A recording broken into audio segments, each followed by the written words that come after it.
Buonasera, bentrovati a TV7 Match, prima puntata dell'anno 2012, sperando sia un anno un po' meno negativo del 2011, anche se non sta iniziando molto bene. Noi parleremo che siamo tutti un po' sotto controllo, le banche ci controllano tutti e ovviamente cercheremo di capirne il perché e spiegare soprattutto a voi a casa il motivo per quale siamo arrivati a questo punto. Parleremo di molte cose importanti, voi come sempre seguiteci, mandate messaggi, telefonate, insomma partecipate alla trasmissione con il professore Mano Case, grazie di essere con noi. Buonasera. Professore, saluto Marco Benozzi, consigliere provenzale dell'Italia dei Valori, buonasera. Buonasera a voi.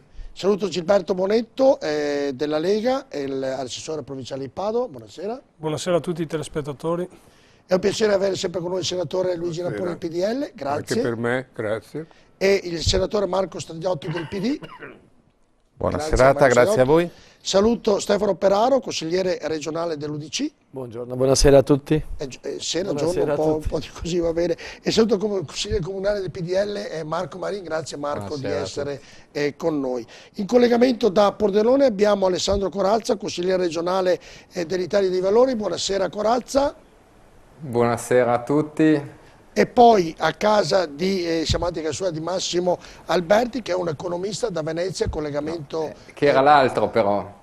Come che era l'altro? Sì. Sì. Io sono Alessandro Corazza. Sì, ho presentato Alessandro Corazza, in effetti, molto perché arriva in ritardo. Avevo presentato Alessandro Corazza, che è il consigliere regionale dell'Italia dei Valori da Pordenone, esatto. Mentre da Venezia abbiamo collegato Massimo Alberti, economista. Se possiamo, eccolo qui in video, buonasera Massimo Alberti. Buonasera.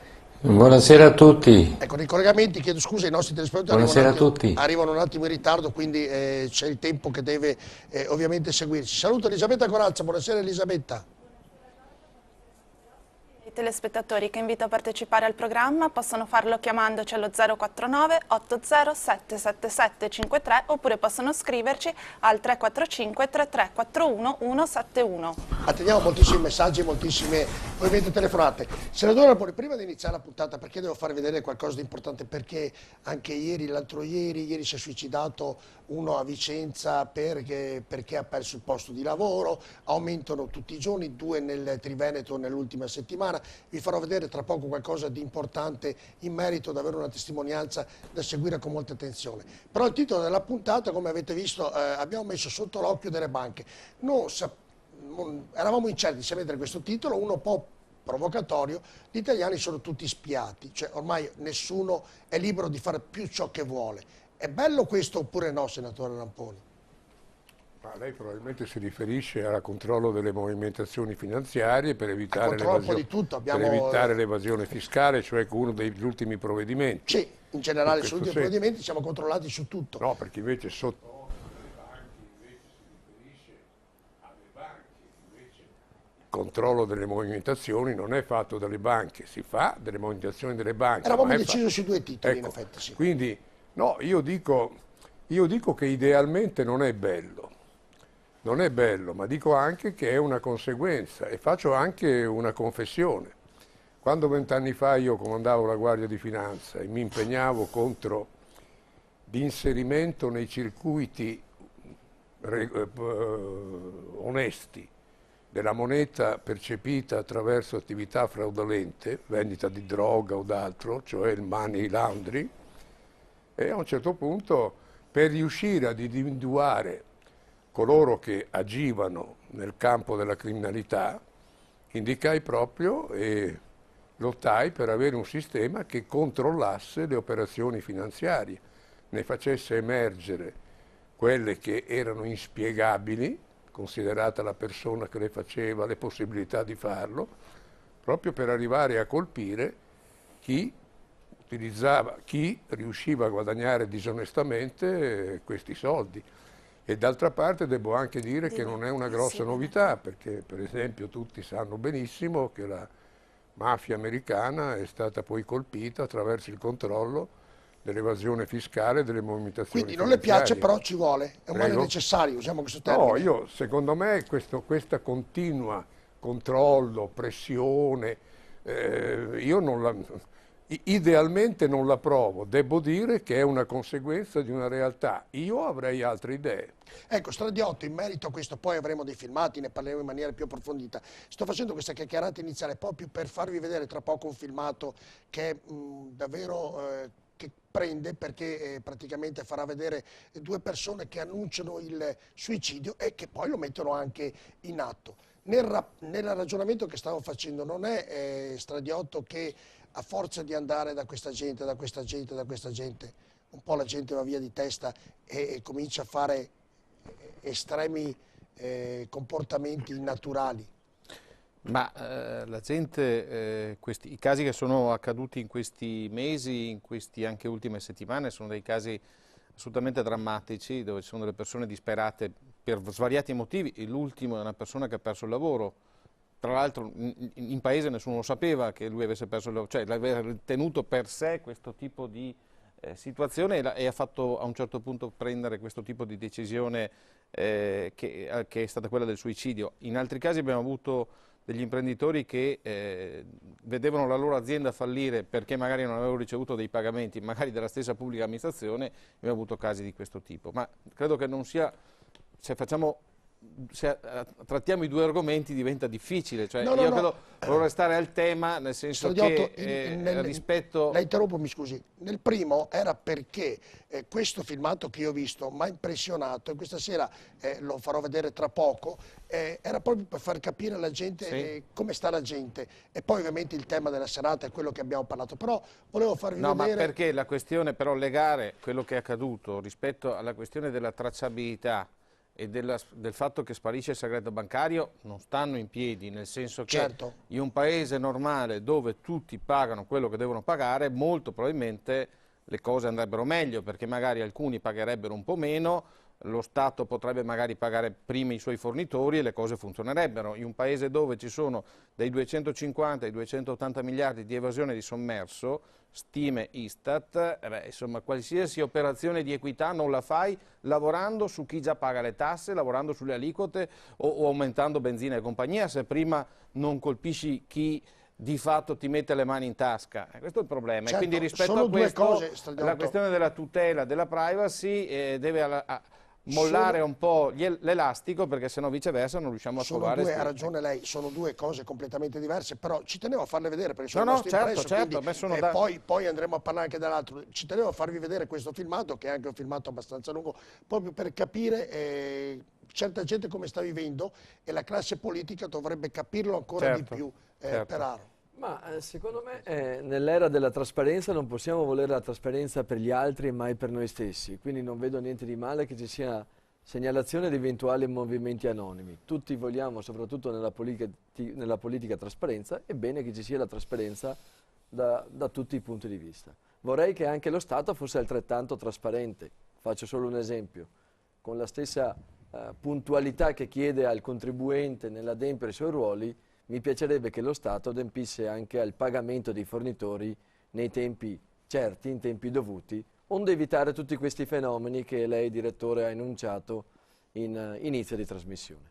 Marco Marin, parlo sempre sul ragionamento... Sotto l'occhio delle banche, io se ho ben capito anche col filmato che stiamo per andare a vedere, mi sembra di capire, mi sembra che tu vorresti sottolineare che ci sono tanti piccoli imprenditori, soprattutto i piccoli imprenditori, e il nostro territorio ha avuto purtroppo molti casi di suicidio in quest'ultimo periodo. Credo che tu vuoi sottolineare il fatto che si trovano così in difficoltà economica e che le banche, in uno stato generale di difficoltà italiana, europea, prima della trasmissione si parlava ovviamente del declassamento della Francia, e questo stato di difficoltà economica, che anche il famoso spread che è entrato diciamo nel linguaggio comune anche delle casalinghe di tutti, no? Non era dovuto evidentemente al governo che c'era prima, è una situazione generale europea. Ecco, questa difficoltà assoluta, le banche hanno chiuso un po' i cordoni delle borse. Un po' è un eufemismo. Un po' è un eufemismo, ho usato un eufemismo, proprio un po' ho detto, e ci sono delle situazioni proprio nel nostro Veneto, con la piccola imprenditoria, perché il Veneto si basa sulle piccole e medie imprese ovviamente, abbiamo avuto purtroppo nel Padovano come nel Vicentino degli episodi che hanno portato anche fenomeni tragici come sono i suicidi delle persone. No? Credo che tu a questo ti riferissi. A questo mi in riferivo, parte. Poi naturalmente all'inizio ragionamento... Ramponi ha sottolineato esatto. un aspetto diverso che è assolutamente collegato e di cui poi eventualmente vorremmo parlare. La situazione delle banche è una situazione difficile.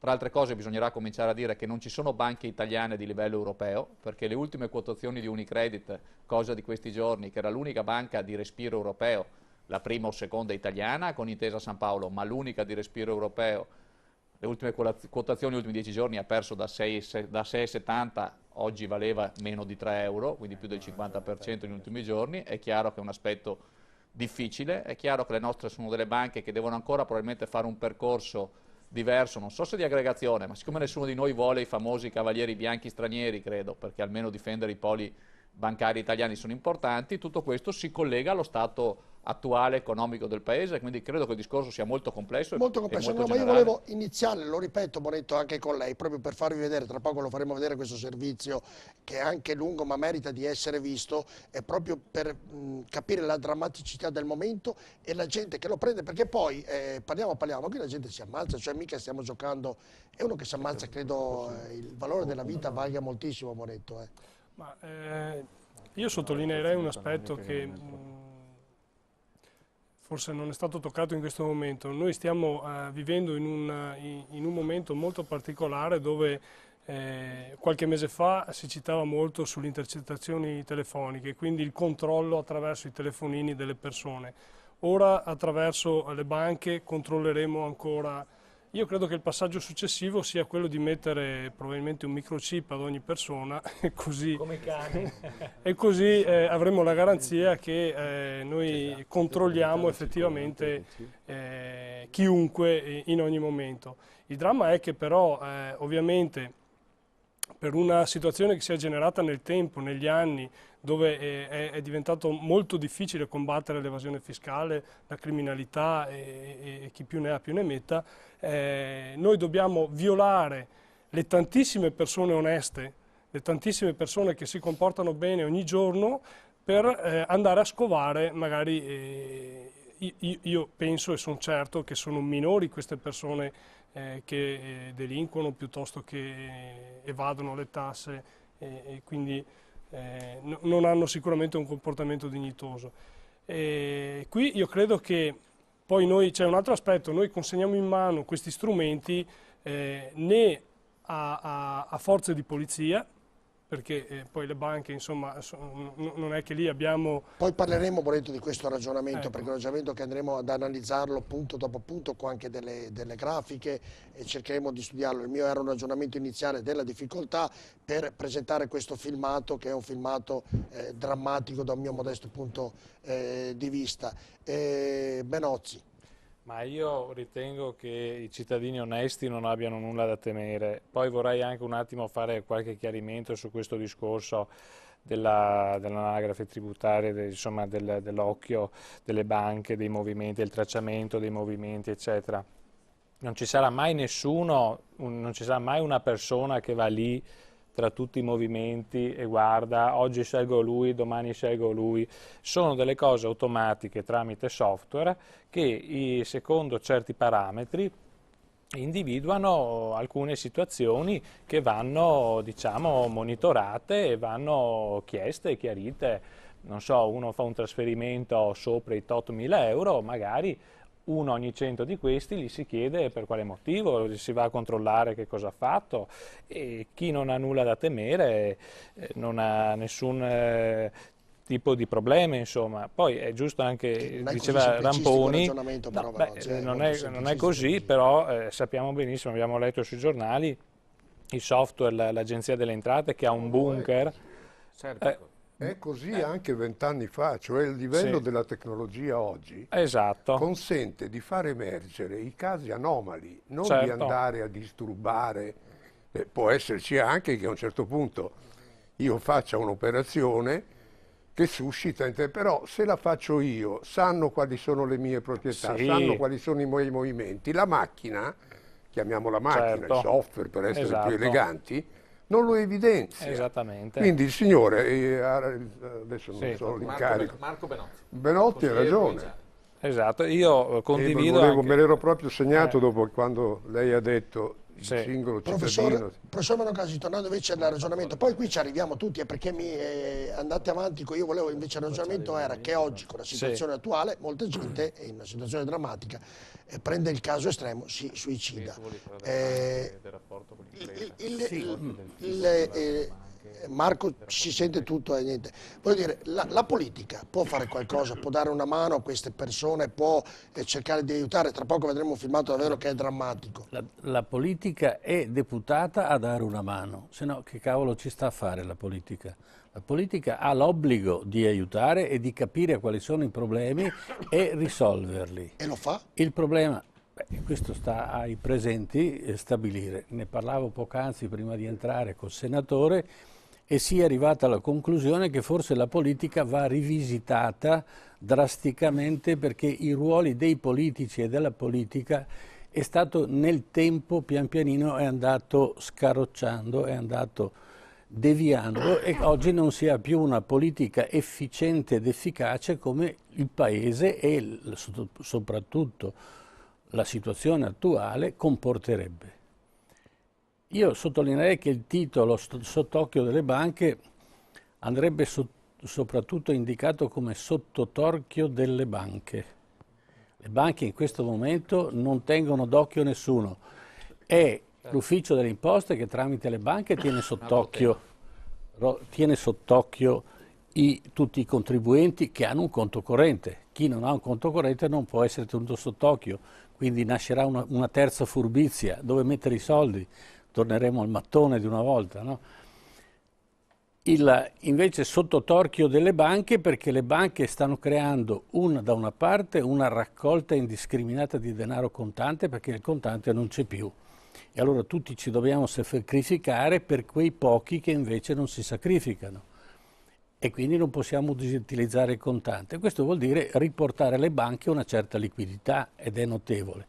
Nel contempo questo terrorismo che si è fatto e questo default che preoccupa le banche fa sì che la gente invece un po' alla volta porti via i soldi e ritorni al vecchio mattone, per cui le banche tornano ad essere, diciamo, prive di liquidità. A questo si aggiunge tutta un'altra serie di fattori, soprattutto i fattori ci sono banche che sono extrapotenti, ma non banche di per sé, perché noi abbiamo un concetto dell'istituto bancario che è strano. Non è più il vecchio istituto bancario come si andava, la vecchia cassa di risparmio che portavi i tuoi soldini, te li metteva da parte e te li restituiva. Le nuove banche sono diventate delle multinazionali, se sono grandi; se sono piccole sono destinate a morire. Se sono grandi, gli investimenti non li fanno né in Europa, e soprattutto in certe zone dell'Europa, né in altre zone dove il rischio è elevato. Le vanno a investire in altri posti, che però... Tipo Africa, tipo Cina? Africa, Cina, India, Tanzania, sì. Certo. Attenzione, ma questo... Allora, attenzione, questo comporta un altro rischio. Volevo dire Padania. Che quello che si presume oggi siano zone tranquille. Quindi chi prevede di investire in Cina oggi può contare dal 15 al 21% di incremento del valore dell'investimento. Non ho detto che in tempi più o meno brevi ci sia un default in Cina che risucchia tutti questi capitali. Quindi è una cosa da stare molto attenti. Le banche italiane purtroppo, come tutte le aziende italiane, per la politica italiana dal dopoguerra ad oggi, nessuno escluso, hanno sacrificato quella che è stato lo sviluppo economico del Paese, perché hanno istradato il Paese verso una sudditanza alla politica che era legata a quello che è successo poi Mani Pulite e tutto il resto, che non è finito fino ad oggi. Allora, questa è la situazione in cui oggi ci troviamo. Come rimediare? E qui ci vuole una bella spugna. Incominciare da capo, ma soprattutto, datemi retta, e lo dico dall'età che ho, ai giovani. Perché noi vecchi abbiamo già dato. Però do ragione professor Case a Rapponi quando dice: se io sono vecchio posso essere stupido da giovane e stupido da vecchio. Ci sono anche i vecchi che sono saggi, insomma, o i meno giovani più che vecchi. Attenzione, sono due cose diverse. Un conto è la capacità di produrre e di agire, lo fanno i giovani, ma hanno l'inesperienza. Noi abbiamo l'esperienza, ma nel nostro cervello non entra più niente. noi utilizziamo quello che abbiamo immagazzinato e lo digeriamo volentieri e lo porgiamo volentieri ai giovani.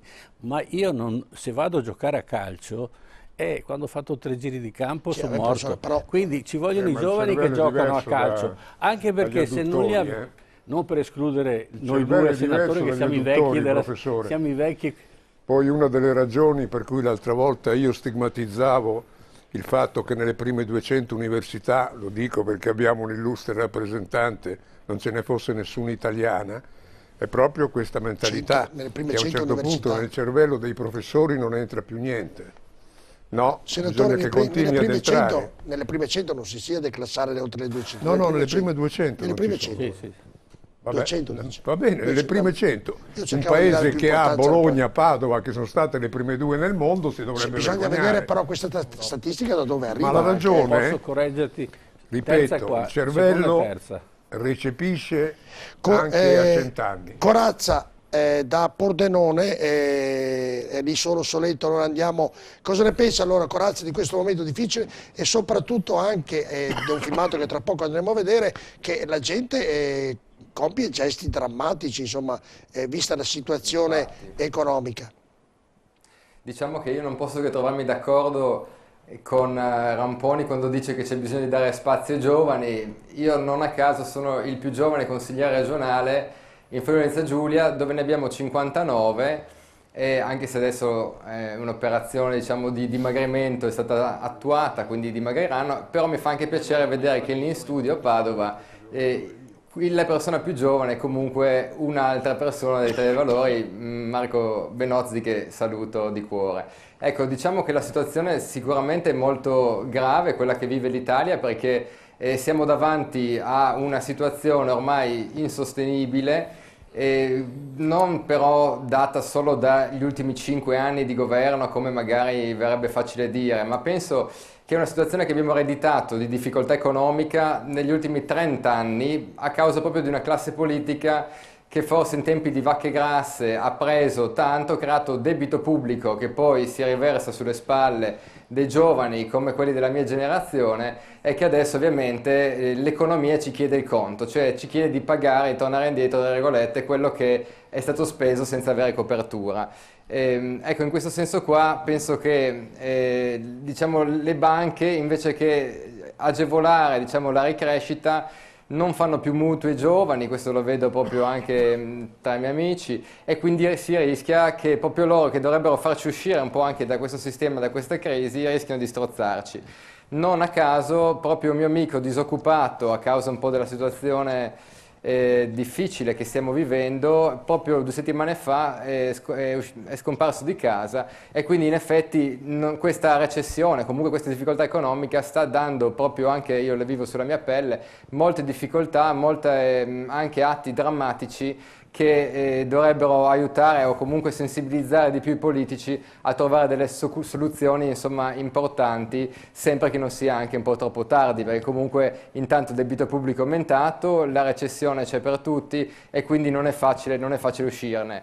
Sulle tasse, dico solo una battuta, sì, dico solo che se la pagassero tutti forse sarebbero anche molto meno, no? Pagare tutti, pagare meno, si dice, e allora forse in Italia prima che una rivoluzione economica bisogna fare una rivoluzione culturale. Ecco Corazza, allora c'è Alberti collegato, che è il nostro economista questa sera, che ha lavorato in banca, che sa tutto e conosce tutto sulle banche, tra poco lo vedremo inquadrato, che poi andremo da lui per parlare, analizzare quanto costa un conto corrente, quanto ci si impiega a aprirlo, che interesse ha la banca. Dunque Massimo rimani lì con noi, perché subito dopo la pubblicità verremo anche da te, e soprattutto subito dopo la pubblicità vi faremo vedere un servizio davvero drammatico di una coppia di anziani, marito e moglie, che pubblicano televisivamente, lo annunciano televisivamente, il suicidio perché non hanno lavoro e perdono il loro lavoro. Lo Stato cerca di dargli una mano e gli propone delle cose assurde, e loro poi decidono l'8 di gennaio, quindi poco tempo fa, di ammazzarsi. Dunque rimanete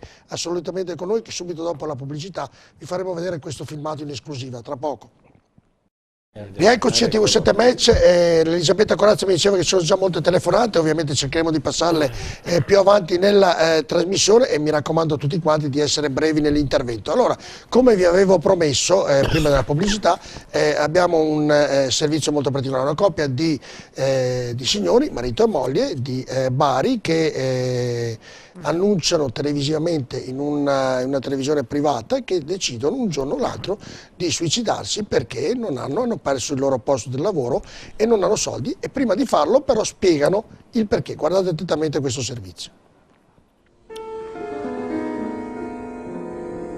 Questa è la storia di Salvatore De Salvo, 64 anni, e di Antonia Azzolini, di 69.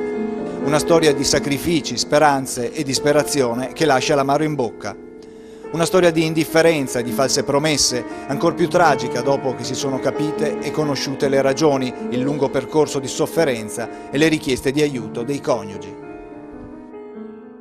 La mia sventura, così, o avventura come vogliamo chiamarla, comincia nel 2004, quando perdo il mio lavoro.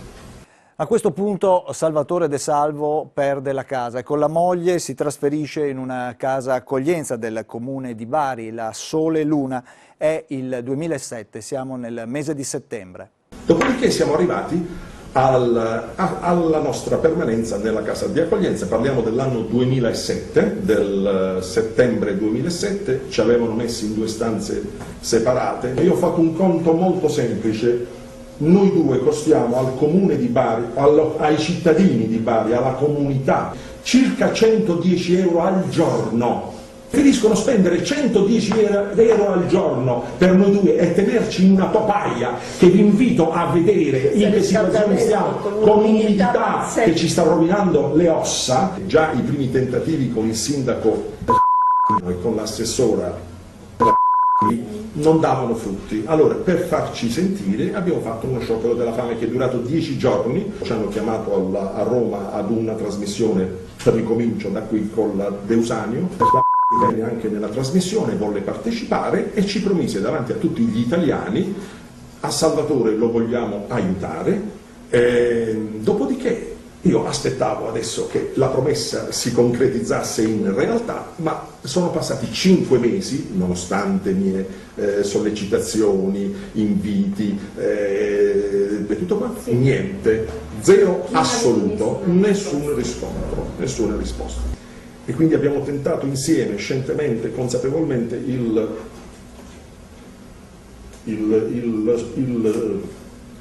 suicidio.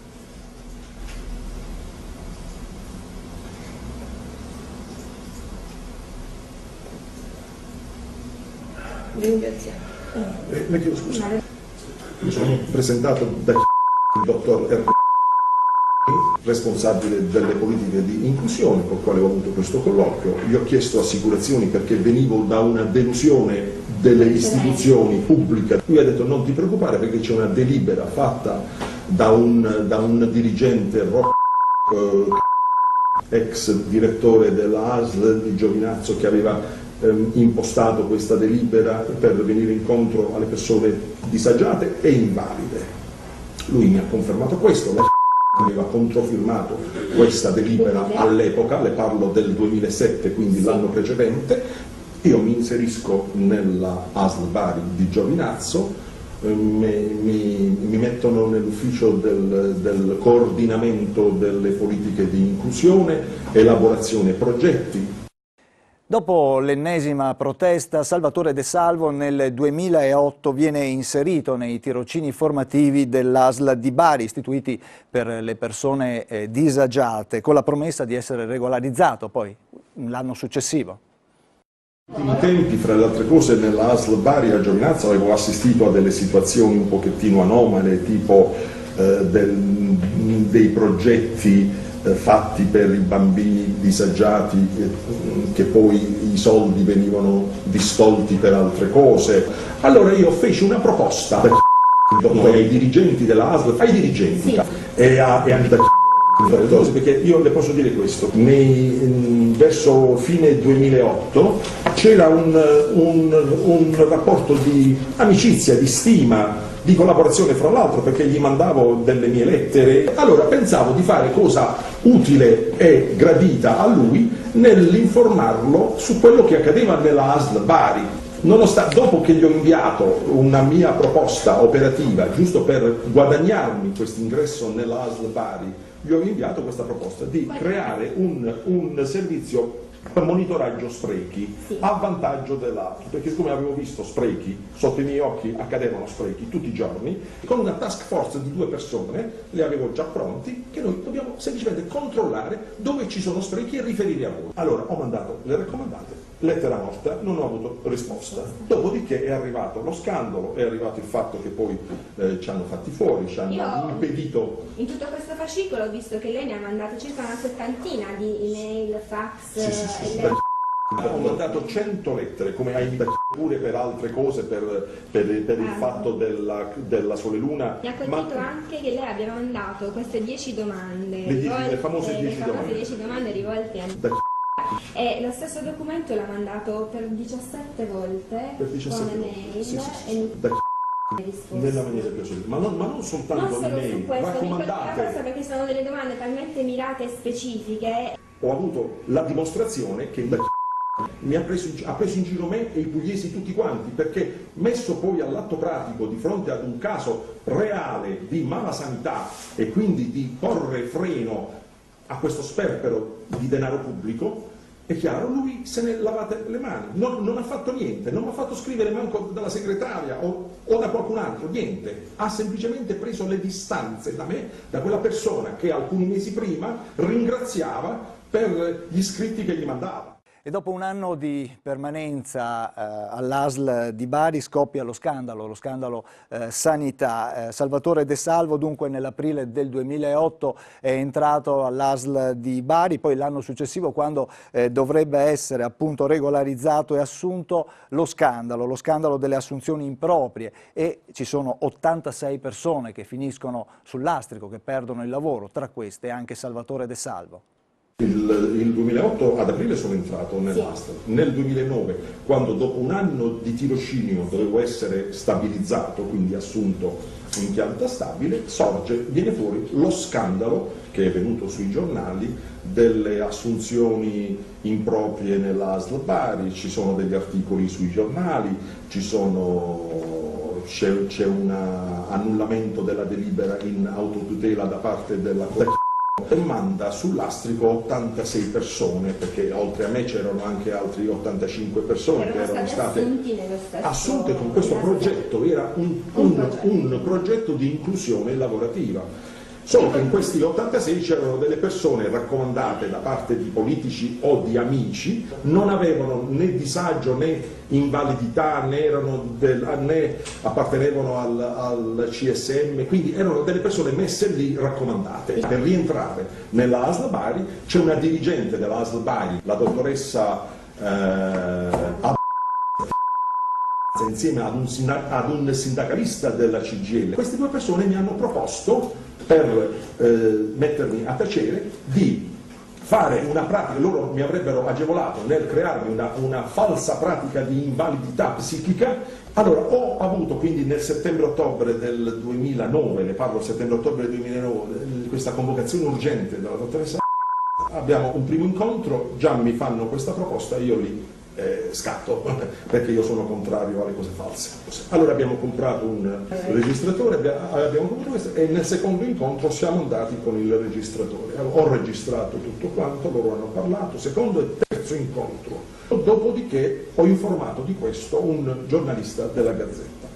Io ho dato a lui la documentazione, il registratore ha estrapolato l'essenziale che poi ha pubblicato sulla Gazzetta. Dopo che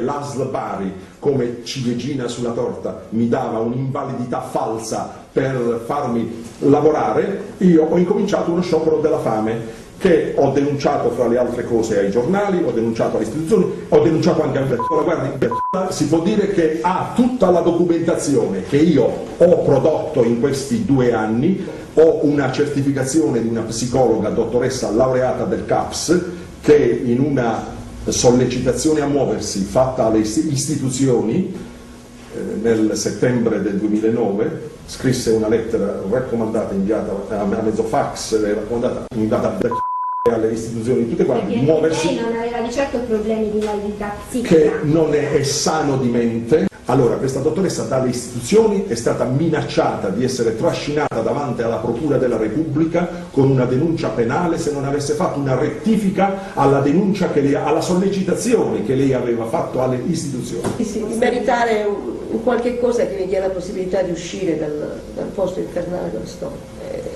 e di ritornare a fare le cose che io facevo prima, come preparare al pasto mio marito, avere un habitat dove stare.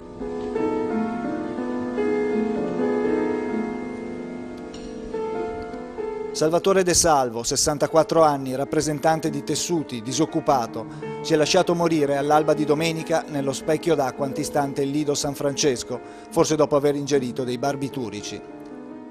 Qualche ora più tardi, nella stanza 448, al quarto piano dell'Hotel Sette Mari, a 2 passi dalla spiaggia, l'addetto alla reception decide di aprire la porta col passepartout e trova il corpo senza vita di Antonia Azzolini, 69 anni. La donna, senza vestiti e distesa sul letto, potrebbe aver ingerito anche lei dei barbiturici. I numeri dei suicidi per la crisi dunque continuano a crescere. Solo nel 2009 in Italia c'è stato un suicidio al giorno per motivi legati al lavoro. Eurispes quantifica in 2.986 i suicidi con un aumento del 5,6% rispetto all'anno precedente. Nella maggior parte dei casi si tratta di persone espulse dal mercato del lavoro, 272 in valore assoluto, il 76% a fronte di 85 casi di persone in cerca di prima occupazione. Un altro indicatore della connessione tra aumento dei suicidi e crisi sono i suicidi per motivi economici, che pur con tutte le difficoltà nel comprendere le motivazioni profonde di un gesto così assoluto, raggiungono sempre nel 2009 il valore più alto degli ultimi decenni, con 198 casi, con una crescita del 32% rispetto all'anno precedente e del 68% rispetto al 2007. E il 2012 si annuncia ancora più terribile. Marco Marin, mi sembra un filmato chiarissimo, mi sembra che queste persone hanno chiesto aiuto a più persone, c'erano molti bip, abbiamo cercato di eliminare tutti ovviamente i nomi perché è un filmato che abbiamo preso e abbiamo anche cercato di oscurare le pagine giornali onde evitare che ci fossero nomi, tanto per non fare delle differenze politiche, ma lì ci sono nomi, ci sono persone, hanno detto tutto questi 2 uomini, ma al di là di tutto poi si sono uccisi. Sì, è un momento è tremendo, sono filmati naturalmente che colpiscono, ma ti dicevo nell'intervento di prima, abbiamo avuto degli esempi purtroppo anche nella nostra città, nella nostra provincia e nel nostro Veneto, anche ultimamente. È un momento molto difficile dal punto di vista economico e quindi, ripeto, persone che perdono lavoro, reinserirsi nel mondo del lavoro da una certa età in poi diventa molto difficile, è difficile anche per i giovani perché sappiamo che soprattutto in certe zone del paese, tra le altre cose, la disoccupazione giovanile è molto forte, è chiaro che è un momento particolare in cui bisogna dare delle risposte diverse. Possiamo entrare, se la trasmissione è politica, nel tema delle risposte che sta cercando di dare questo governo, che dava il governo precedente, se sono gli strumenti corretti. Aspettiamo queste liberalizzazioni, per esempio, che il Consiglio dei Ministri mi sembra abbia affrontato ieri e vediamo se andranno nel senso... io ho trovato molto sensato quello, non voglio politicizzare questi argomenti, no? Però ho trovato molto sensato l'intervento del Popolo della Libertà proprio di questi giorni che dice relativamente alle privatizzazioni e credo possa trovare il consenso un po' di tutte le forze politiche. Andiamo a vedere anche... Va visto tutto naturalmente, ma ci sono anche i grandi patrimoni intesi, visto che è anche il tema di oggi delle banche. Io faccio un esempio e mi domando, è stato detto che alle pensioni fino a 1.000 euro, mi pare che il governo Monti avesse proposto 500 euro, ma credo che possa riguardare l'età di queste persone. Il governo Monti aveva proposto che fosse obbligatorio aprire il conto in banca anche per ritardare le pensioni fino a 500 euro. Mi pare di capire che i partiti che sostengono, anzi è successo che i partiti che sostengono questa maggioranza siano riusciti ad elevarlo fino a 1.000 euro. A me pare che sia già stata messa una toppa significativa in questo senso, ma mi chiedo, questi conti correnti costeranno? Perché se è vero che non ci... No, se è vero... Certo, la domanda era retorica, era un po'... se è vero che non costeranno nel momento in cui prendi la pensione, inducono però la persona ad avere il conto corrente e poi a movimentare. E come noi sappiamo anche i movimenti nelle banche costano. Allora io mi aspetto, se il tema di stasera sono le banche, che anche le banche facciano qualcosa in un momento così difficile, perché è vero che dobbiamo pagare tutti, prima di tutto la politica, e questo è fuori discussione, ma tutti devono pagare, quindi anche le banche sequestrate. Il tema è devastante, ti sciocca, sentivo il silenzio anche. Certo, ma poi parleremo delle banche, a me vorrei un commento perché questo filmato... Il tema di una tristezza assoluta dal mio punto di vista. E io mi chiedo, ma la prima domanda, nel vederlo, ma è possibile che da 6 anni che chiedono aiuto, nessuno per anno gli ha mai dato aiuto? Infatti io ho rispetto per la storia che è stata raccontata, mi chiedo solo dov'era la rete della famiglia, la rete dei servizi, la rete delle categorie, visto che faceva parte figlio lavorava a Roma, lui era rappresentante, quindi un lavoratore di un'associazione, un lavoratore autonomo. Chiedo, a prescindere dalla storia, dove erano queste reti. Anche sui suicidi di queste settimane, io invito la persona ad avere un po' di speranza, un po' di ottimismo, anche se la situazione è molto, molto difficile, bisogna pur sempre avere qualcosa dentro, qualche ottimismo e cercare di chiedere aiuto, che è la cosa, secondo me, dal punto di vista umano, più bella che possa essere nella vita. Si chiede aiuto, si cerca di lanciare dei messaggi. Deve essere l'ultima, io la penso in modo diverso. Giusto Ferraro, però mi allaccio a quanto ha detto Marco Mani, chiedi aiuto alle banche e non te lo danno, era ma quantomeno ho chiesto la prima cosa, dov'era la famiglia, immagino. Certo, ma era una battuta per Marco Mani. Sussidiarietà, mi permetto, avendo fatto l'amministratore locale, l'assessore al sociale della mia città di Padova qualche anno fa, deve esserci una rete di sussidiarietà che aiuta, sì, adesso non conosciamo il caso, ma da quello che abbiamo capito deve esserci una rete di sussidiarietà che aiuta. È chiaro che anche le amministrazioni locali hanno difficoltà, non sto giustificando, hanno delle difficoltà, anche però in Veneto per esempio, che è il nostro terreno, il nostro territorio, la regione, siamo qua a Padova oggi, dalla regione Veneto per tradizione, credo di poter dire, anche le amministrazioni di entrambi i colori politici, esiste una rete di sussidiarietà che dovrebbe essere significativa. Qua mi pare che sia mancata. Stradiotto ricordava del figlio, adesso anche il figlio ti colpisce, allora ecco, ha letto una notizia che non sapevamo, anche il fatto del c'è un figlio, ti colpisce, evidentemente che anche non abbia neanche mai citato nel filmato. Abbiamo visto una personalità molto forte, molto forte che ha... Sì, è una moglie molto debole, ho visto. Sì, no, certo, però io prendo il lato estremo, Stradiotto, che poi si sono suicidati entrambi. Sì, no, ma se posso, non so se tocca a me. Certo. La questione che di tutto il filmato, ovviamente drammatico, perché questo è una cosa che fa assolutamente pensare, è quel passaggio dove quel signore dice giustamente, noi costiamo 110 euro al giorno per essere in questa casa famiglia, quindi 110 euro al giorno potenzialmente sono 3.000 e più di 3.500 euro al mese, cioè, alla fine sono soldi buttati via perché noi costiamo questo, però alla fine siamo messi qua dentro, ci sembra di essere in gabbia. Vuoi vedere che non ci sia un modo diverso per... Io credo che in questo caso le istituzioni erano convinte di essere a posto, dice tanto, è in casa famiglia, prendiamo una barca di soldi, no, sto tentando di... Ma il welfare sbagliato, no? Quanto in Italia esistono, quante famiglie esistono assistite nel modo sbagliato? Sto pensando a quanti soldi spendiamo pubblici male, gente che è a casa, che si gratta la pancia e che gli diamo... invalidità anomale. Lui ha colto la questione della famosa storia dell'invalidità. I dati dell'invalidità nel nostro paese sono drammatici, con delle punte incredibili in alcune zone del paese che sono inspiegabili, perché l'idea è che l'invalidità è diventata un modo per risolvere un problema sociale, ma non è così che un paese funziona. Tanto è vero che la nostra spesa pubblica, nonostante i tagli e tutto quello che si è fatto, in questi anni è sempre aumentata. Siamo arrivati a 800 miliardi di euro di spesa pubblica, ma se è fatta così alla fine arrivano sti drammi, nel senso che non ce la fai più e delle persone che magari con un incentivo diverso potevano diventare e sentirsi utili alla società, perché questo signore, il suo problema era che si sentiva scartato dalla società e si sentiva, e lo si capisce dal livello culturale che esprime, che esprimeva, poverino, perché non c'è più. L'assistenzialismo cronico non questo non è il aiuta. dramma del paese. Guardate che è difficile in questo. Io mi sono trovato spesso a combattere anche con anche colleghi di altre parti che sono abituati da sempre ad avere la coda fuori, che gli bussa alla porta di gente che ha bisogno di lavoro, cosa che noi al nord non eravamo abituati e che è iniziata anche qua da noi eravamo un'isola felice.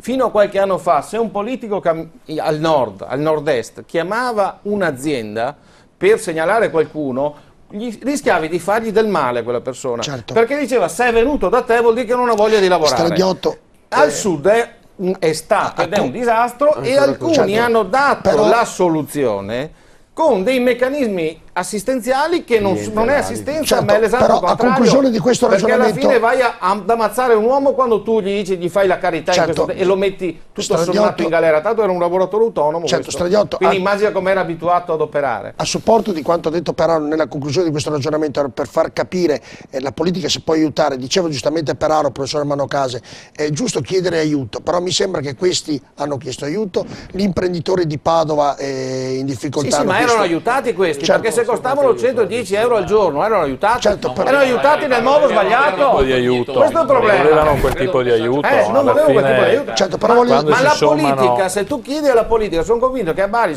ma quella famiglia era aiutata, magari potessimo aiutare tutti così. Il problema è che erano aiutati nel modo sbagliato. Stavo terminando il concetto chiedendo al professor Manocase, poi chiudiamo questo ragionamento.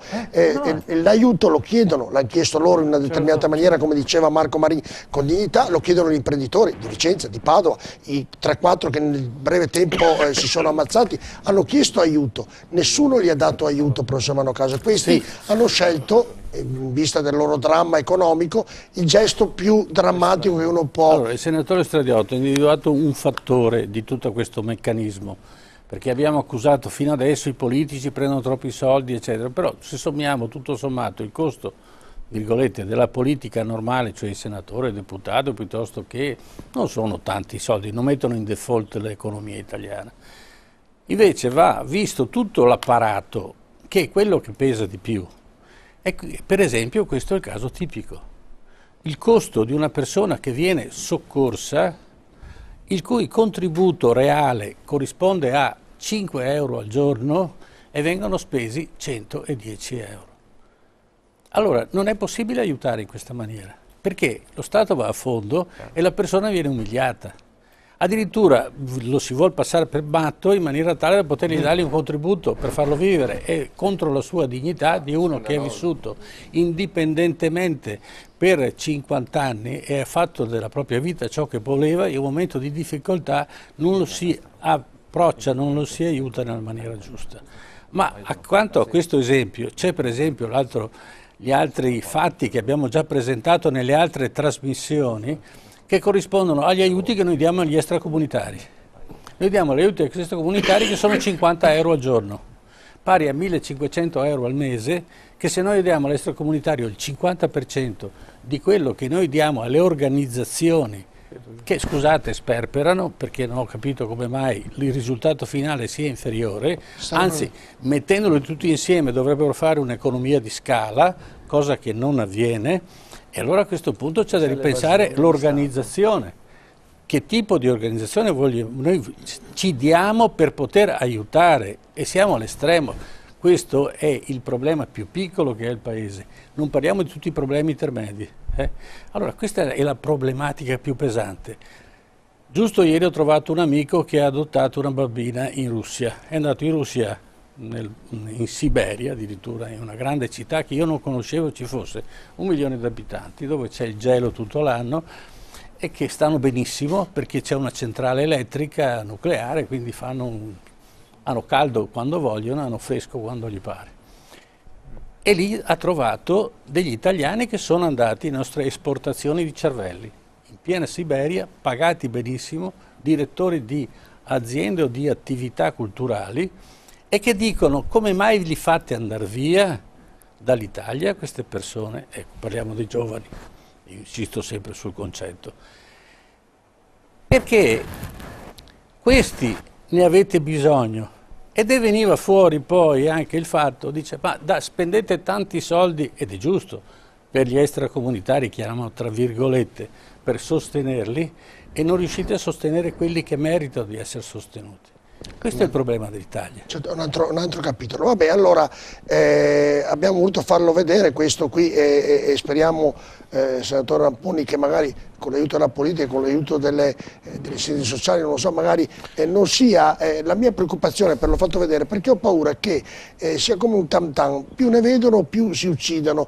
Io vorrei che questa storia terminasse, non so se sia giusto farlo vedere, se non sia giusto farlo vedere giornalisticamente questo episodio, però qualcuno deve dare pure un po' di speranza a questa gente in modo che non raggiunga un gesto drammatico come l'ha fatto loro, come lo stanno facendo degli altri, insomma, perché mi sembra stradiotto che si succedono rapidamente questi suicidi. No, basta che non lanciamo una moda, perché c'è stato il periodo che ci suicidava in caserma i militari di leva, lo dico a... c'era quel periodo in cui stiamo attenti, perché l'informazione ha un... sono argomenti... Stavo dicendo questo, stradiotto, io, che non faccio poi si andava a vedere, si vedeva che il numero dei suicidi in caserma era inferiore alla media dei suicidi di quella classe, quindi lasciamo perdere, proprio perché... Però c'è stato il periodo che non se ne parlava, o sbaglio? Il dubbio.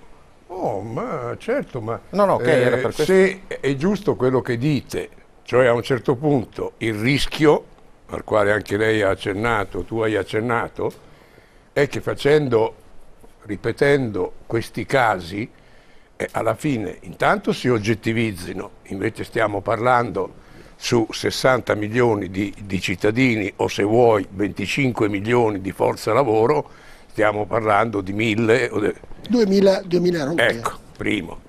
Secondo, è sempre antipatico, comunque l'ho detto già l'altra volta, per me parlare di un episodio dove c'è la morte, dove c'è il suicidio. Però l'osservazione che faccio, forzatamente per rispondere alla domanda, è: attenzione, questo discorso non ha niente a che vedere con la crisi. La storia che io ho sentito è una storia che risale a pre-crisi. Le denunce sono quelle che loro hanno fatto, cioè del modo di come vengono spesi, dell'assenza di certe assistenze. Ma io mi domando, ma se questo aveva 64 anni, scusate, ma non era in età di pensione? Ma di che cosa ci stiamo preoccupando che non trovava il lavoro? Ma allora, di che cosa stiamo parlando? Se lui era un lavoratore che a un certo punto perde... Era 69, lei ne aveva di più, lei. Ascolta, lei ne aveva 68. Allora in Italia, per quanto mi consta, se uno ha 64 anni e se uno ne ha 68, ha il minimo della pensione. Comunque, almeno il minimo della pensione. Poi questo signore era un lavoratore, certo, un lavoratore autonomo. Ma avrà avuto anche lui dei contributi, li avrà versati. Ha avuto lui i suoi contributi. Se li ha versati. E quindi non ho capito tutto questo sforzo per riuscire a farlo entrare effettivo a 62, a 63 anni nella ASL. Ma quanti sono i cittadini italiani che hanno appunto l'età di questi due signori, che sono dei pensionati, punto e basta? Quindi, però, ripeto, lo faccio forzatamente perché quando si tratta di persone che si sono uccise, è difficile. Tutto il resto passa in secondo. Allora, è difficile, però queste domande mi vengono spontanee. No, la mia era una preoccupazione che questo non faccia un effetto domino e che oggettivamente, obiettivamente, secondo me sì, se si continua a parlarne. Certo. Esatto, magari qualcuno della politica riesca a dare più speranze a queste persone. Come diceva giustamente Peraro, quando qualcuno chiede aiuto, sì, rapido, corazza, perché poi andiamo nell'argomento. L'effetto domino io spero che non venga fuori su come si gestiscono i problemi sociali che abbiamo visto in questo caso qua. Cioè, non so se avete notato, ma le cose che sono state proposte a questa coppia per uscire dalla crisi sono dei reati penali e dichiarazioni di falsa invalidità. Cioè, io sono rimasto veramente scandalizzato da quelle che sono le soluzioni che le istituzioni suggeriscono alle persone per mettersi, diciamo, per uscire da una situazione di difficoltà.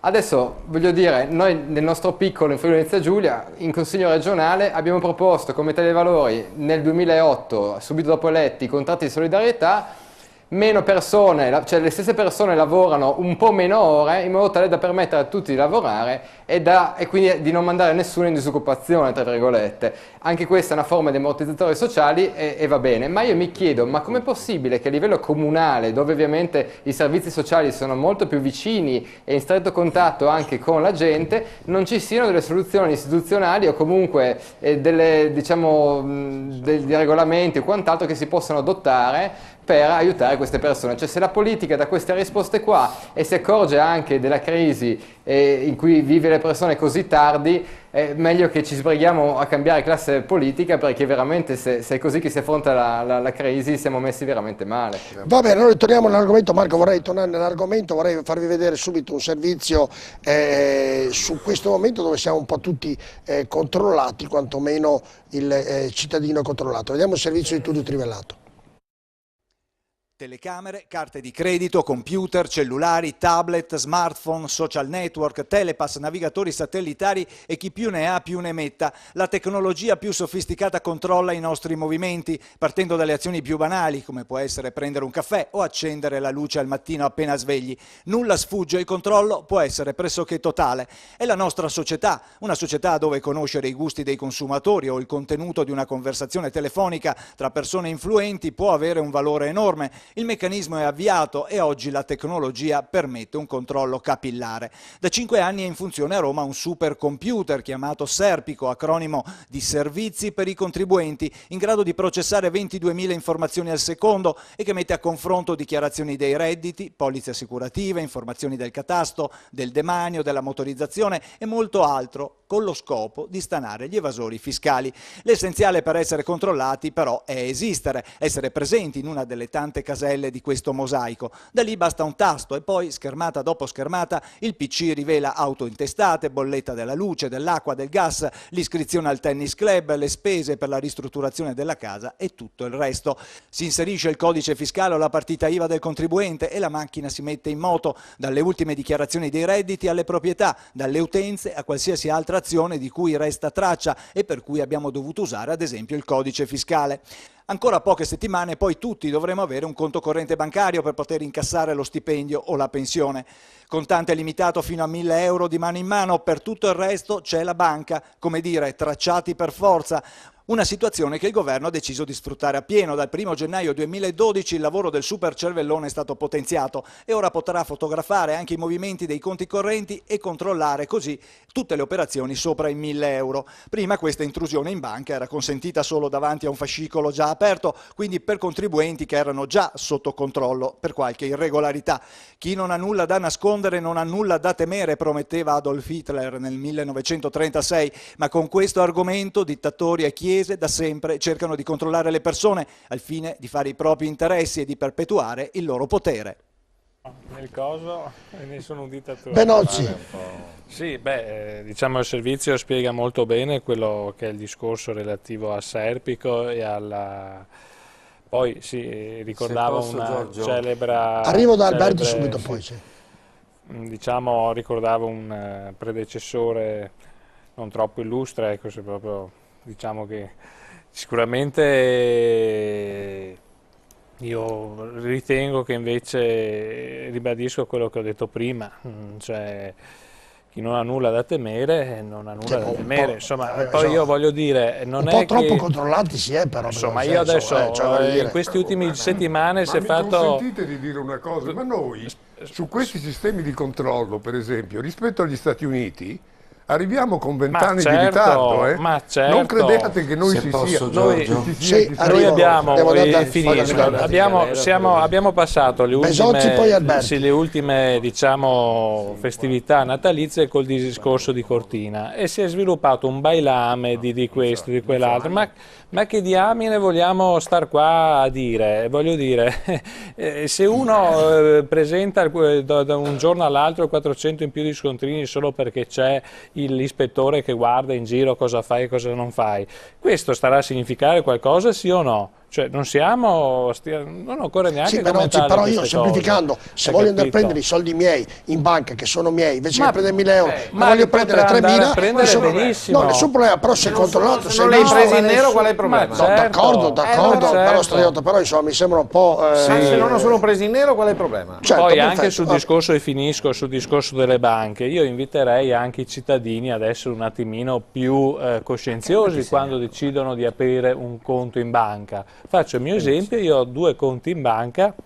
uno online, uno non è online, ma in entrambi io pago solo il bollo, i 35 euro all'anno, non pago nulla. Quindi è inutile anche star qua a fare tutta sta polemica perché gli anziani o i pensionati, che peraltro sopra i 1.000 euro, io penso che tanti già avessero il conto bancario. Lo tengo. È un disagio. 65 anni, non fa il È un conto online, disagio. sono Allora, pochi che lo fanno, se no, bisogna allora, dare conto. io ne ho anche uno, entrambi, no, Marina, entrambi mi costano 35 euro l'anno, ne ho tutte le operazioni gratuite. Cosa voglio dire? Ma comunque 35 euro a uno per mi chiamano, facciamo esatto, Benozzi, quelli che non hanno la sua età possono essere in difficoltà. Alberti, devo dare da Alberti.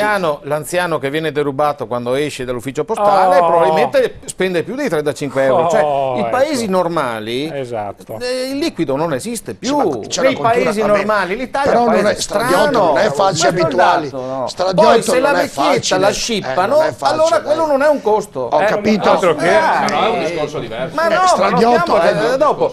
Diciamo che li diamo gratuitamente, ma diciamo le cose come stanno. Nei paesi europei non esiste la liquidità che c'è in Italia nei paesi normali. Noi vogliamo essere strani. Ma una cultura quali sono i paesi normali? Ci vuole tempo. Ma dopo abbiamo 280 miliardi di evasione, non è cultura, questa è un'altra storia. Alberti, collegato. E poi gli onesti pagano il 60% di tasse. Marco, chiedo scusa, Stradiotto, Alberti, Alberti che è lì, che è il nostro economista. Allora Massimo. Allora, se posso due riflessioni. Una, per quanto riguarda le banche, io credo che abbia ragione il professor Casen quando dice che non siamo sotto l'occhio delle banche, ma magari sotto il torchio, perché alle banche in realtà non interessa controllare noi. Alle banche interessa il proprio conto economico, questo è quello che le banche hanno sotto occhio. Se voi ricordate, penso che vi ricordiate tutti, che la crisi partì oltreoceano dal fallimento di un grosso colosso bancario, Lehman Brothers, che peraltro aveva il rating massimo della AAA. Questo è un discorso di estrema attualità, oggi si parla tanto di rating, però ne parliamo magari in un altro momento. La crisi si è trasferita poi in maniera così dirompente dal sistema bancario a tutto il sistema economico. Ora si diceva è il momento di un cambio epocale, le banche dovranno cambiare, invece in realtà ad oggi le banche non hanno cambiato nulla. Quello che muove le politiche bancarie è la stessa leva di prima, che è il loro tornaconto economico immediato a livello di conto trimestrale. Quindi le logiche di vendita dei servizi e prodotti bancari sono le stesse di prima, nulla è cambiato e francamente da un governo infarcito di banchieri direi che forse non è lecito avere grandi aspettative di cambiamento. Una seconda veloce riflessione volevo fare sulla la serie di commenti che ho sentito per quanto riguarda la morte di quei due poveri coniugi.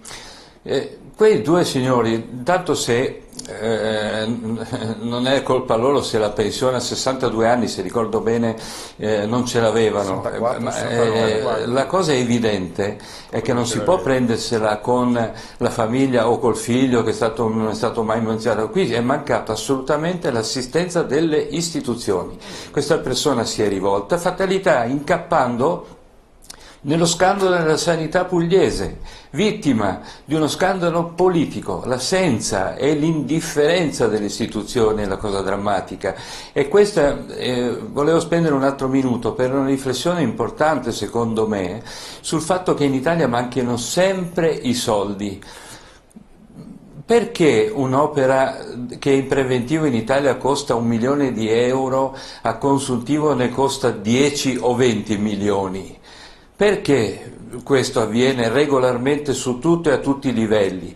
In questo sistema, perché i soldi si moltiplicano le spese in questo modo? Dove vanno a finire i soldi? Io credo che i politici presenti in studio lo sappiano e sappiano anche, siccome vivono in Italia come me, che il sistema in Italia per avere aiuti è quello vecchio della conoscenza diretta dell'amico, dell'amico. Non c'è altra strada per avere un appoggio da un'istituzione pubblica, purtroppo. E questo è il sistema, e questo è il male profondo che noi ci portiamo dietro, e non è colpa sempre degli altri. Qua bisognerebbe che qualcuno si assumesse in prima persona la colpa di questo, senza scaricarla sempre o ai vecchi o ai giovani o ai passato o magari a quelli del futuro. Io credo che l'elemento più grosso di riflessione sia questo. Da noi un intervento chirurgico costa 20-30 volte quello che costa per esempio a un operatore indipendente e senza scopo di lucro, quale può essere per esempio Gino Strada, tanto per fare un solo esempio. Va bene, Massimo Alberti, subito dopo la pubblicità ovviamente continueremo a parlare che siamo sotto l'occhio delle banche controllate e cerchiamo di vedere dove può rinascere l'Italia nel 2012 dagli evasori, come farlo, e vi faremo vedere tutte le tabelle di quanto si guadagna e di quanto non si guadagna. Rimanete con noi che tra poco davvero vi faremo vedere delle cose importanti, tra poco. Stradiotto ci spiegava del popolo tedesco come si comporta un attimino. Anche in Francia? Sì, anche in Francia. Ma io non li invidio mica Stradiotto, preferisco gli italiani. Io non sto parlando di voi, ma la televisione pubblica e nazionale è un disastro. Per fortuna che ci sono le TV private. Grazie Stradiotto. Per fortuna. Cosa posso offrire? Locali sono privati, perché questo sto cercando di dire, perché per me trasmissioni, e non dico niente, che durano ore su casi a Vetrana, Cogni e compagnia sono devastanti per il paese, questo sto dicendo. Agenzie di rating, andiamo a vedere perché pochi minuti fa, poi continuiamo a parlare delle banche, se la regia può mettere in onda proprio la pagina che abbiamo sul video, proprio l'Italia è stata declassata, eccolo qui, guardate, dunque declassa l'Italia e mezza Europa, e dunque non è una grande bella notizia che queste agenzie se la prendono sempre un po' con anche l'Italia, dico. Sì, ma sfattiamo questa questione delle agenzie.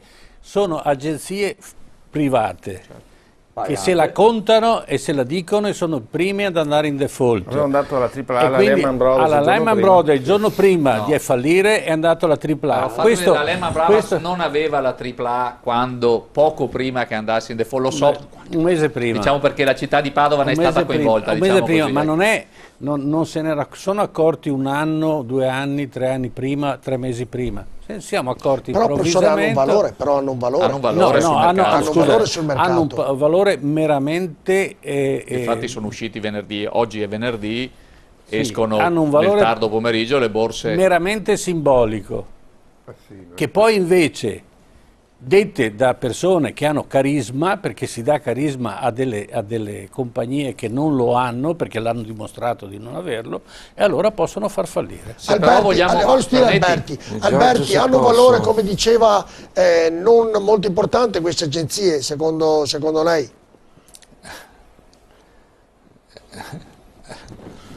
Allora, qui intanto io diffido sempre quando si fanno operazioni di santificazione o di demonizzazione, a seconda della convenienza del momento.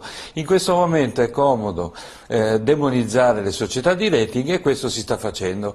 Ora, queste società si inseriscono in un quadro, ha detto bene il professor Casa, sono società private e certamente non hanno il dono dell'infallibilità. Quello che però stiamo vedendo negli ultimi mesi è una spasmodica attenzione ai mercati, quello che fra l'altro, penso semplificando molto le cose, ha fatto cadere il governo Berlusconi, lo spread, la sua poca affidabilità politica internazionale, e quindi questa attenzione continua e spasmodica a quello che i mercati facevano. Ora io vorrei porre allo studio un quesito. Come mai nessuno, nemmeno ce ne sono state decine o centinaia di economisti intervistati, nessuno ha mai parlato del cambio euro-dollaro? Perché si evocavano i mercati su altre questioni e sul cambio euro-dollaro non si è mai detto niente?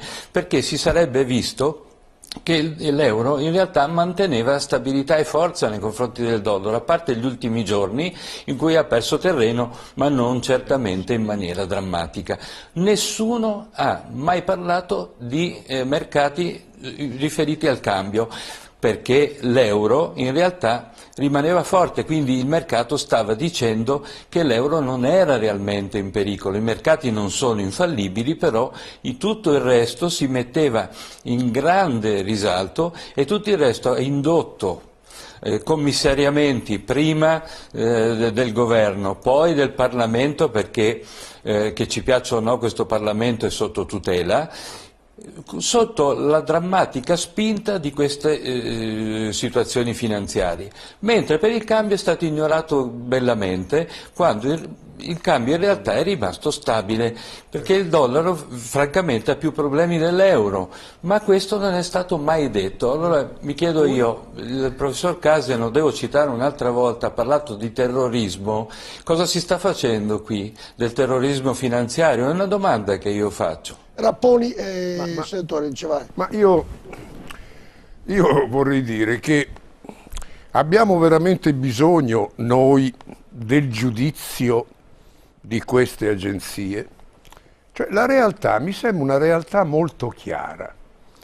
Si è fermata la domanda in ambito mondiale, vi sono paesi che non riescono ad avere un autentico progresso nel prodotto interno lordo, vi sono paesi gravati da debiti molto elevati, che sono alla ricerca di prestiti che difficilmente riescono ad ottenere perché nel frattempo il debito si è elevato. Ricordo che all'epoca di Maastricht la soglia era il 60% del PIL, oggi tutti si avvicinano al 100 o superano allegramente il 120.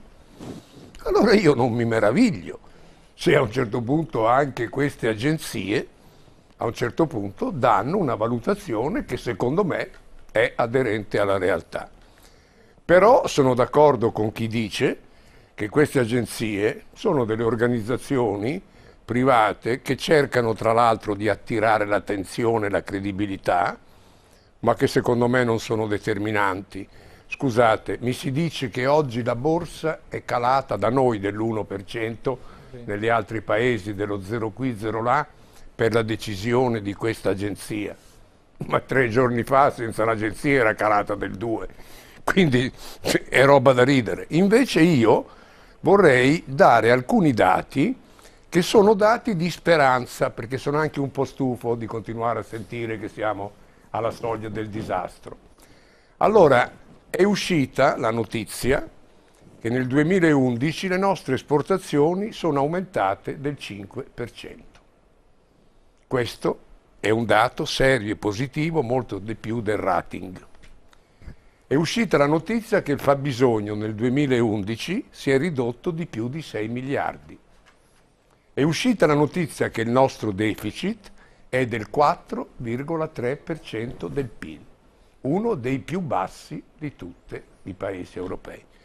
Allora, queste 3 notizie, secondo me, sono notizie che ci incoraggiano molto, che consentono queste a monti di andare a discutere in Europa, non in base al decreto ultimo Salva Italia che produrrà i suoi effetti in prospettiva, e sono il risultato di quanto, tra l'altro in maniera unitaria, è stato approvato nei 2 decreti e nel piano di stabilità finanziaria che è stato fatto nel 2011.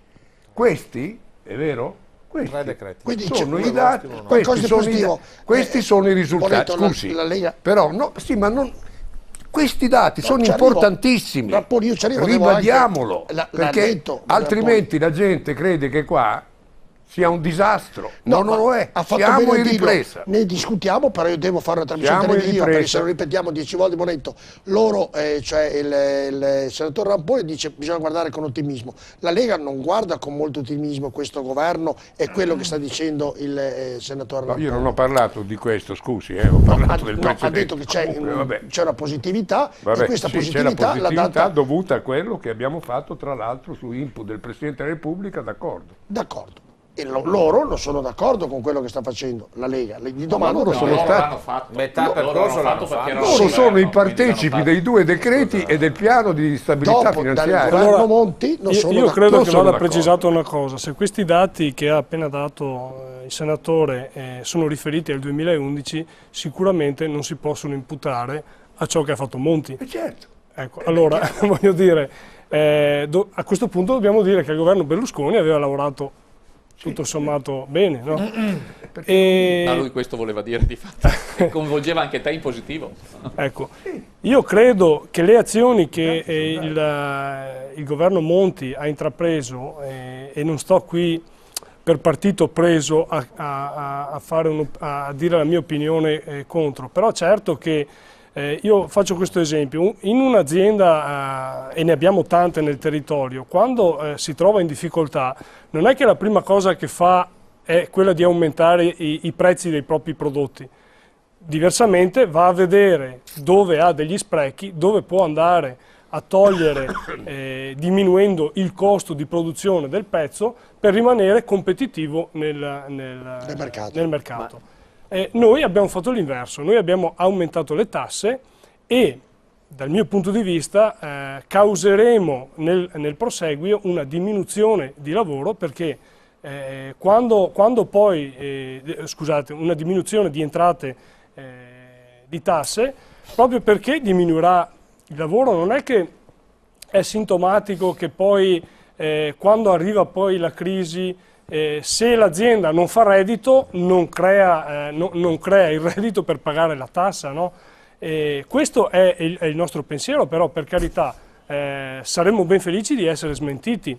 Io volevo fare però un accenno sul fatto di prima che non ho potuto fare, ma l'aveva accennato anche da Pordenone il consigliere regionale. Quello che a me ha toccato un po' profondamente è il fatto che è stato segnalato a tante ripetute amministrazioni, lettere, mail, ma è stato evidenziato un fatto sulle raccomandazioni. Ecco, io volevo far presente che con la provincia di Padova abbiamo fatto un progetto sulla legalità all'interno del mondo scolastico e abbiamo raccolto 1000 questionari che hanno compilato i ragazzi che vanno dalla quarta a quinta superiore.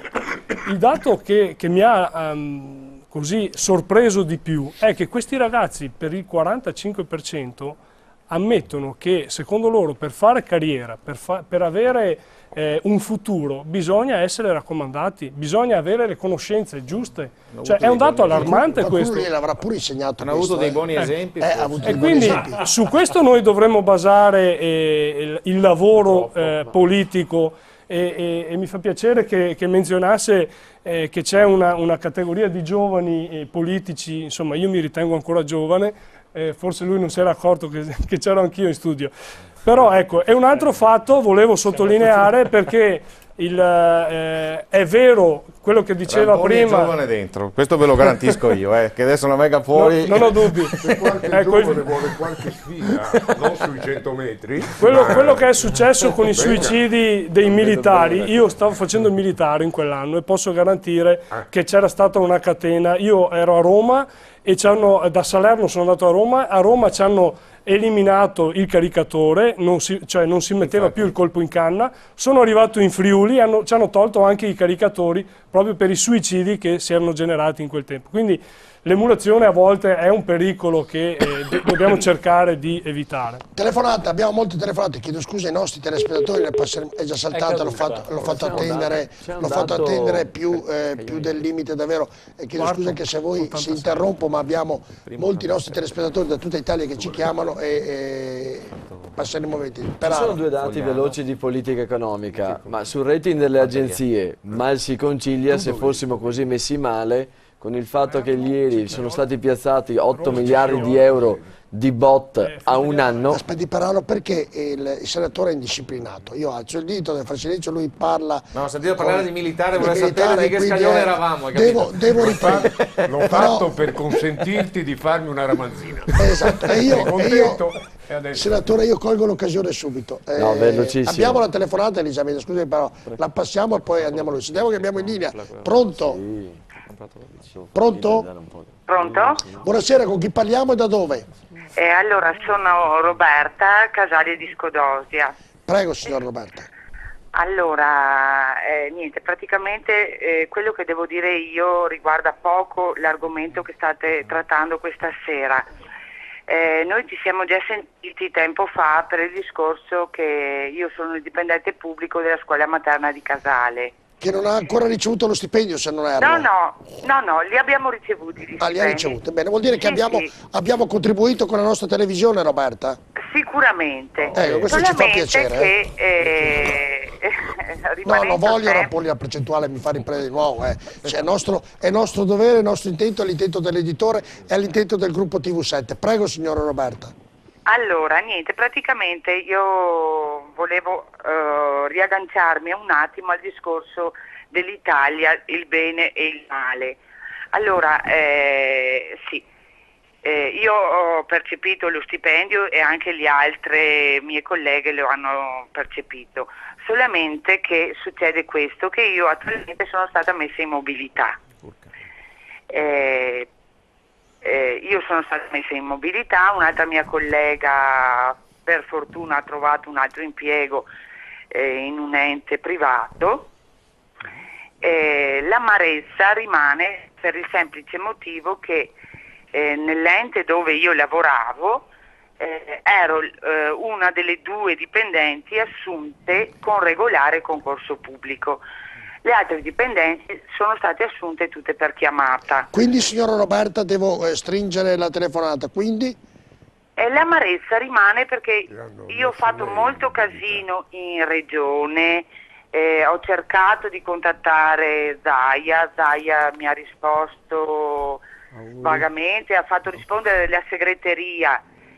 Sto aspettando una risposta da Sernaggiotto perché doveva informarsi lui. Sta di fatto che io attualmente sono a casa in mobilità, però mi viene anche detto che un ente pubblico non ha il fondo di mobilità, perciò quasi sicuramente io non percepirò nulla. E allora volevo sapere, una persona che si trova nella mia situazione, a chi deve urlare l'aiuto? Cosa posso fare io? Chi è che mi può ascoltare? Signora Roberta, lei l'ha lanciato in questo momento l'aiuto, per la seconda volta, la prima l'ha lanciato poco tempo fa, cercheremo anche di poterle dare una mano. A chi deve chiedere l'aiuto?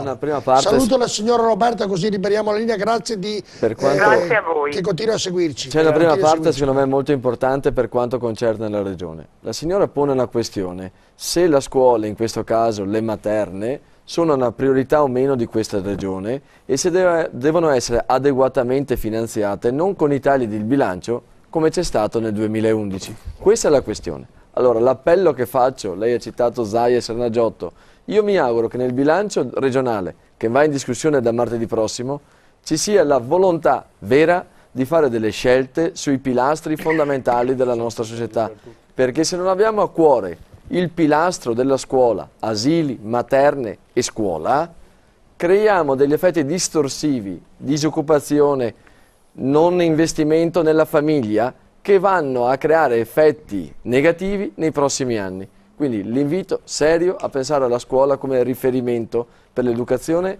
e per la salvaguardia del nostro Paese. Termino su una riflessione di politica economica che volevo lanciare prima. Ora, a mio avviso, la questione è quella di dire: se i parametri di Maastricht o i parametri dell'Europa, i momenti di crisi economica devono essere flessibili per poi essere rigidi nei momenti di crescita, per permettere all'economia di avere un margine di manovra e di crescita, o se devono essere rigidi e non si possa muovere, creando l'effetto che c'è adesso, per quello bene il titolo sotto l'occhio delle banche, perché le banche guardano i tuoi bilanci e non ti danno credito, e questa è la grande difficoltà, quello che tutti noi diciamo il credit crunch, ovvero che non c'è credito da investire nella crescita economica per le aziende. Questo ci porta in questa situazione. C'è telefonata, sentiamo che abbiamo in linea, poi vado al professor Case. Sentiamo che abbiamo in linea, pronto?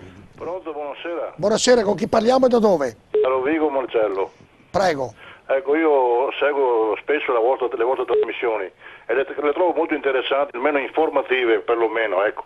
Quindi non ho molto da criticare su quello che dite voi, perché ognuno lì sicuramente è a conoscenza di molte cose. Io purtroppo non sono molto a conoscenza di perché c'è poca informazione e credo che questa televisione dia qualcuno in più delle altre. Volevo solo dire che sembra tutto sotto controllo, sembra che tutto sia in regola, tutto funzioni, tanti si lamentano, ma però quelli che i politici con quello che prendono, quello che hanno, tutto sotto controllo. Però state attenti i politici, non tirate troppo la corda, perché prima o dopo si spezza sta corda, quindi occhio, perché parlare tanto per non risolvere i problemi, senz'altro andiamo in cerca di qualche rogna piuttosto consistente. Questa è la paura come cittadino, perché le avete fatto di tutti, le hanno fatte, le avete di tutti i colori, quindi bisogna stare un po' più attenti e andare con i piedi di piombo, perché il rischio è molto grande da noi. Sicuramente, come dite voi, adesso siamo un po' in crisi, però c'è qualche spiraglio come diceva prima il senatore, qualche spiraglio di poter riuscire, però come si vede, incidenti vari, uccisioni, questi che vengono qua non sanno più, quando vedi che c'era per la trasmissione lì di Santoro, i soliti discorsi là che cioè c'è un troppo casino in Italia, c'è sempre stato, ma adesso è ancora peggio, quindi io dico stiamo un po' attenti, perché il pericolo c'è, insomma, ecco. Io spero che vada tutto bene, io ringrazio voi, la vostra televisione, per le informazioni che ci date, perché come diceva quel signore prima della RAI, la RAI non ci dà niente, poco scritto ai giornali, fanno quello che dicono però io dico attenzione, ecco, io questo non che abbia paura, perché a me ormai sono in pensione, non me ne frega più di tanto, però occhio, insomma, ecco. Certo, grazie. Stradiotto diceva, lo ringrazio, il nostro telespettatore, che la nostra emittente dà un'informazione, questo è il nostro intento, di dare un'informazione. Anche il fatto di aprire la telefonata è utilissimo, certo, soprattutto con gli ospiti che vengono, e poi soprattutto ci hanno tolto qualche frequenza, magari voi che siete politici. Dateci una mano, perché altrimenti Benozzi, devo riprendere anche lei, altrimenti se ci portano via le frequenze, io non lavoro più Stradiotto, capito? Dunque voi che siete politici fate qualcosa perché queste frequenze rimangono agli editori che hanno investito molti soldi, anni di perché lavoro. È un vero servizio che fanno le TV locali. Prima ho sbagliato, TV private invece giustamente. Adesso, TV locali. se posso fare un piccolo intervento, prima ne parlavo durante la pausa pubblicitaria con il dottor Casen e ho capito, posso confermarvi che l'argomento è ancora più complesso di quello che possa sembrare, e io sono pronto a scommettere qualsiasi cifra che il 95 o forse anche di più dei politici presenti a Roma non abbia ancora capito di che cosa si sia trattato quando si parla di... il senatore Ramponi. Eccetto il senatore Ramponi, che è stato adeguatamente istruito. Avevo capito cosa che non abbiamo capito. Delle frequenze. Non è l'argomento della serata, però è sicuramente una questione... Potrei fare quasi una conferenza, esatto. Grazie. Sì.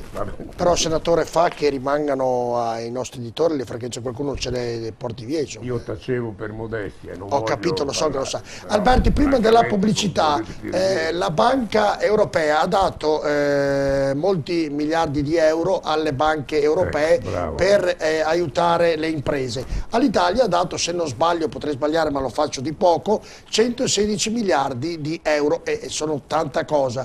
Le banche cosa ne faranno secondo lei, Alberti? Le investiranno in Africa, le investiranno in Cina, con le imprese ovviamente che investono in Francia e in Cina, oppure daranno una mano, un contributo alle aziende che ne hanno bisogno? Perché le banche francesi sono messe peggio delle banche italiane. Ho fatto è diverso. Anche quelle tedesche. Anche quelle, però io ho fatto un ragionamento diverso. Sono arrivato... No, perché siccome oggi, scusa, Standard & Poor's ha abbassato anche, ha tolto la tripla alla Francia, tutto sommato con quei sorrisetti che ha fatto Sarkozy. Ho fatto un'altra domanda. Mi sento di dire che proprio non mi dispiace. No, ma li aveva fatti a proposito di una certa persona. La mia era un'altra domanda. All'Italia questo è da vedere. Questo all'1%. Questo è da vedere. Allora, Marco, posso finire, Marco Marini, la domanda ad Alberti? La mia è una domanda diversa da quella considerazione tua. La mia è che le banche d'Italia hanno ricevuto dalla Banca Europea 116 miliardi di euro. Le banche cosa ne faranno? Le daranno agli imprenditori che investono in Africa, in Cina, dove avranno un utile? Oppure le banche daranno una mano, come diceva prima l'amico Peraro, alle aziende che ne hanno bisogno e che hanno fiducia e che trovano anche un modo per fare ripresa? Caro Alberti, dove andranno a finire questi soldi?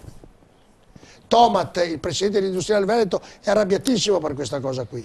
Caro Giorgio, mi sembra quasi che la tua domanda sia retorica, nel senso che se tu lasci libero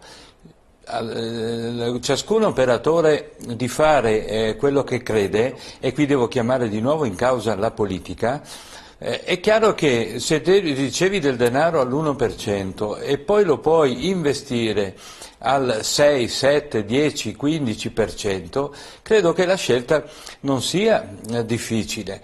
E quindi questi soldi che in realtà nel pensiero della BCE, almeno nelle dichiarazioni della BCE, erano quelli di rimettere in moto il tessuto economico, soprattutto le piccole imprese, quelle che oggi non hanno credito dalla parte delle banche, temo, ahimè, che andrà deluso, perché l'investimento andrà in altre direzioni più profittevoli, sempre che però qui ho molti dubbi a riguardo, la politica non intervenga per dare delle direttive stringenti.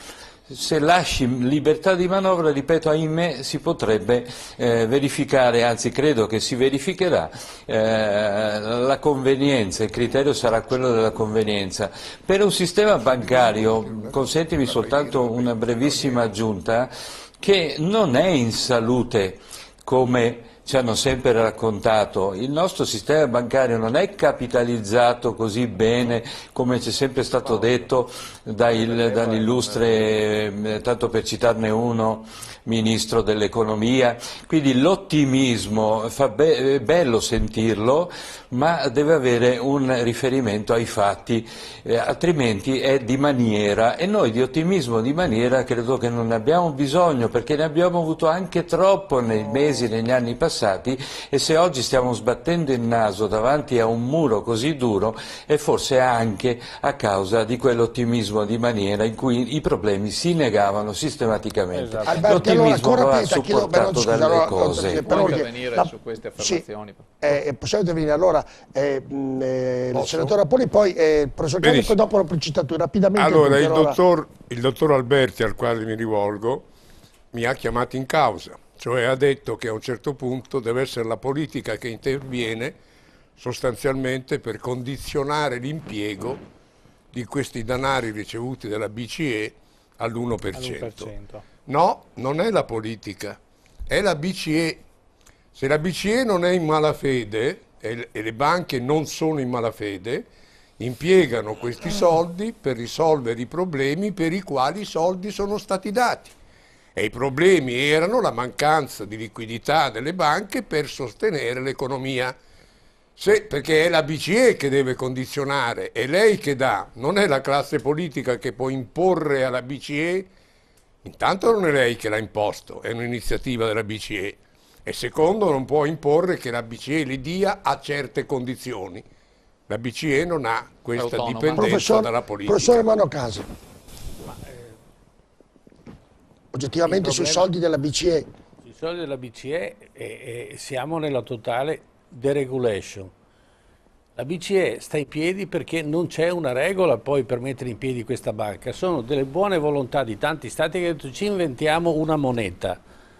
su quale base sta in piedi su questa moneta? Sulla economia dei singoli stati, che sono economie sconosciute, perché scopriamo che la Francia non ha quell'economia che si vanta di avere, la Germania nemmeno, noi non ce l'abbiamo perché ce l'hanno detto, la Grecia tanto meno. Allora, qual è il cemento che tiene insieme la BCE? E la BCE che potere ha nei confronti delle banche, che cosa può imporre e quale collegamento c'è tra finanza e economia e soprattutto politica. Oggi si è creato un divario tra la politica e la finanza. Ma io volevo tornare indietro e rispondere all'affermazione che faceva prima il senatore Ramponi. È vero che c'è un aumento, c'è un fenomeno strano, e confermo, c'è un aumento del 5% delle esportazioni, quindi stiamo andando in salita ed è onorevole e piacevole sentirlo. Però stranamente abbiamo un aumento del 5-10% della disoccupazione. Allora cosa vuol dire? Bisogna analizzare questo fenomeno. Da una parte chi esporta e chi ha meno dipendenti, perché questo problema è il famoso articolo 18 che abbiamo parlato la volta scorsa. Le aziende. Adesso si tenta di proporre l'articolo 18 fino a 50 dipendenti, quindi... Solo in caso di fusioni tra aziende con meno di 15. Di 15. Allora, la problematica sta lì, c'è un'instabilità nei posti di lavoro, c'è aumento delle esportazioni, forse ci potrebbe essere un aumento se ci fosse buona volontà da tutte le parti, nessuno ha ragione in questo campo, di abbassare un po' il livello di scontro e andare a confluire nelle attività economiche saranno quelle della ripresa. Bene, vado in pubblicità, Studio 8, non mi guardi così male, vado in pubblicità. No, d'accordo. Rimaniamo qui, è una bella serata, stiamo spiegando ai nostri telespettatori tante belle cose e diamo tante informazioni, quindi dovete rimanere con noi, rimaniamo fino a notte inoltrata. Bene Marco Marie. Elisabetta, se ricordiamo i numeri per interagire con noi? Potete continuare a scriverci al 345 3341 171 oppure potete chiamarci allo 049 80777 53. Torniamo tra pochissimo. Rieccoci, Marco Marini mi fa delle domande non inerenti alla trasmissione. Poi molto sensibile il direttore. Sì, ho iniziato, vi ricordo che poi tanti colleghi molto più importanti di me che sono arrivati hanno iniziato con lo sport, poi sono arrivati alla politica, poi sono diventati direttori regionali, sono diventati personaggi molto importanti, uno per tutti Giorgio Lago che non c'è più, quindi mi preme anche di ricordarlo. Detto questo, c'è la telefonata, poi faccio io una vignetta che abbiamo preparato simpaticamente e ve la faccio gustare. Sentiamo che abbiamo in linea, pronto? Sì, pronto? Buonasera, con chi parliamo e da dove? Allora, sono Vito e parlo da Padova. Prego. Allora, innanzitutto buonasera a tutti i presenti. Una puntualizzazione vorrei fare. Non so se i presenti sono al corrente e a nessuno ha sentito parlare del signoraggio delle banche. Voi dovete sapere che la Banca d'Italia ha un capitale sociale di 150.000 euro. Signori, 150.000 euro, è una vergogna, un capitale sociale da 150.000 euro. Ci sono oggi società meno importanti della Banca d'Italia che hanno un capitale da 150.000 euro ma ben superiore. La Banca d'Italia non è dello Stato, non è del Ministero del Tesoro, a differenza dovrebbe essere controllata dallo Stato come da statuto, e invece ciò non accade, è stata svenduta a banche, assicurazioni, ok? Il 5% lo detiene l'Inps, ogni manovra che c'è... E anche l'INEL, l'Inps? Anche l'INEL, perfetto, lei è ben informato. Buonasera generale Rampone, la vedo ben volentieri. Vede generale che la riconosco? La riconosco, sono stato anch'io all'interno della Guardia di Finanza. Che persone, che conosciuto, vedi che persone ha la Guardia? Ben informate, ben informate. Allora, io dico solo questo, semplicemente, la politica non conta più niente. È il sistema delle banche che conta, è il sistema della finanza. I politici, senza offesa, sono delle marionette comandate dalla finanza. Non parliamo, guarda, di finanza, ma dell'alta finanza, dall'economia a livello mondiale. E chi dirige, mi scusi, vorrei sapere una volta per tutte, chi dirige, chi è l'uomo, chi sono le persone fisiche che comandano questa alta finanza? Allora io le spiego alcuni passaggi. Se mi ci saranno, mi scusi, delle persone fisiche, il generale Napponi, il professor Mano Casen, Marco allora ci troviamo posso farlo brevemente un po'?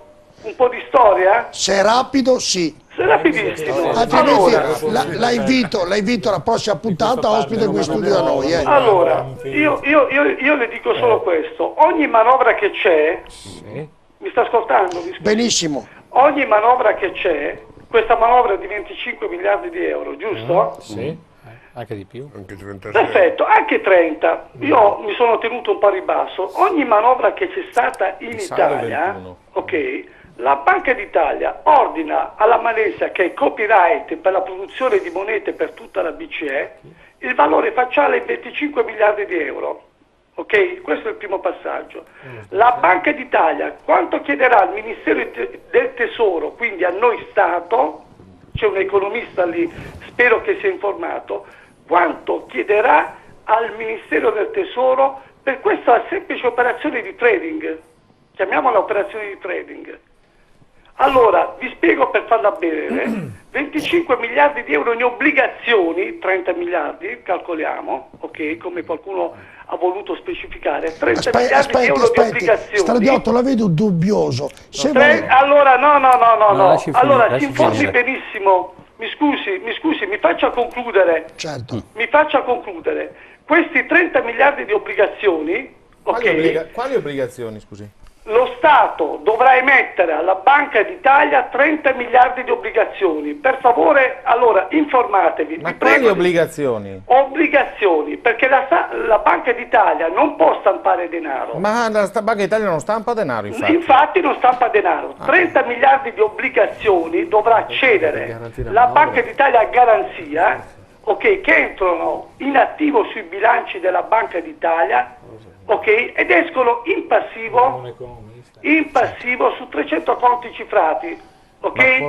La Banca d'Italia ha conti cifrati alle Isole Canarie. Allora, fermo lì. Non detto da me, ho voluto informarmi e ampliare un discorso a livello semplicemente professionale. No, nessuno ci crede. Benissimo, ognuno rimanga delle proprie opinioni. No, fermo, stia fermo lì. Alberti, ognuno vuol fare l'economista del caso, ma credo che in pochi sappiano di questo sistema. Tant'è vero che in Svizzera è vietato il signoraggio di primo e secondo livello, per chi conosce il signoraggio. Fermo lì, Alberti, Massimo Alberti, rimanga collegato al telefono, chiariamo subito, no, perché lei se ci ha dato una notizia, c'è scritto. Alberti, può chiarire questa situazione? Sta spiegando ecco, è utile.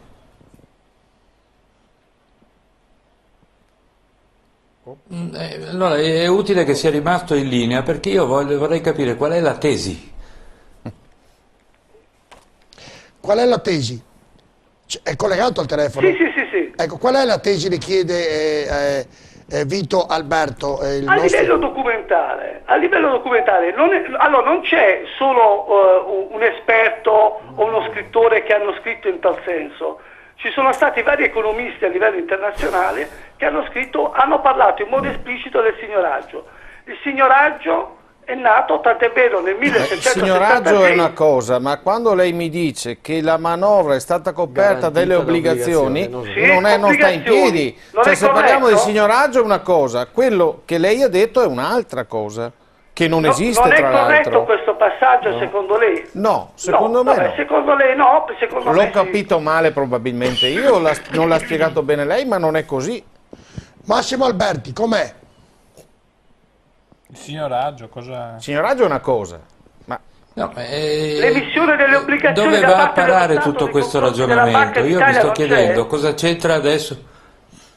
È un'altra storia. È un'altra storia, perfetto. Allora scusate, io mi reputo la Banca d'Italia non è un organismo privato. Da parte vostra qual è in modo semplice, terra a terra, quello che come mai la Banca d'Italia, come la BCE, di riflesso la BCE funziona così, perché la BCE viene aggredita per il fatto che non può stampare moneta. Come mai il debito pubblico americano e giapponese è il doppio del debito nostro, però noi siamo facilmente aggredibili dai mercati? Questa è un'altra domanda. Questo è un altro discorso. Questo è un altro discorso. Torniamo al discorso. Questo è un altro discorso. Devo salutarla, Vito.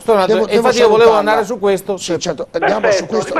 Rimango volentieri in ascolto. La ringrazio. Saluto tutti, buonasera.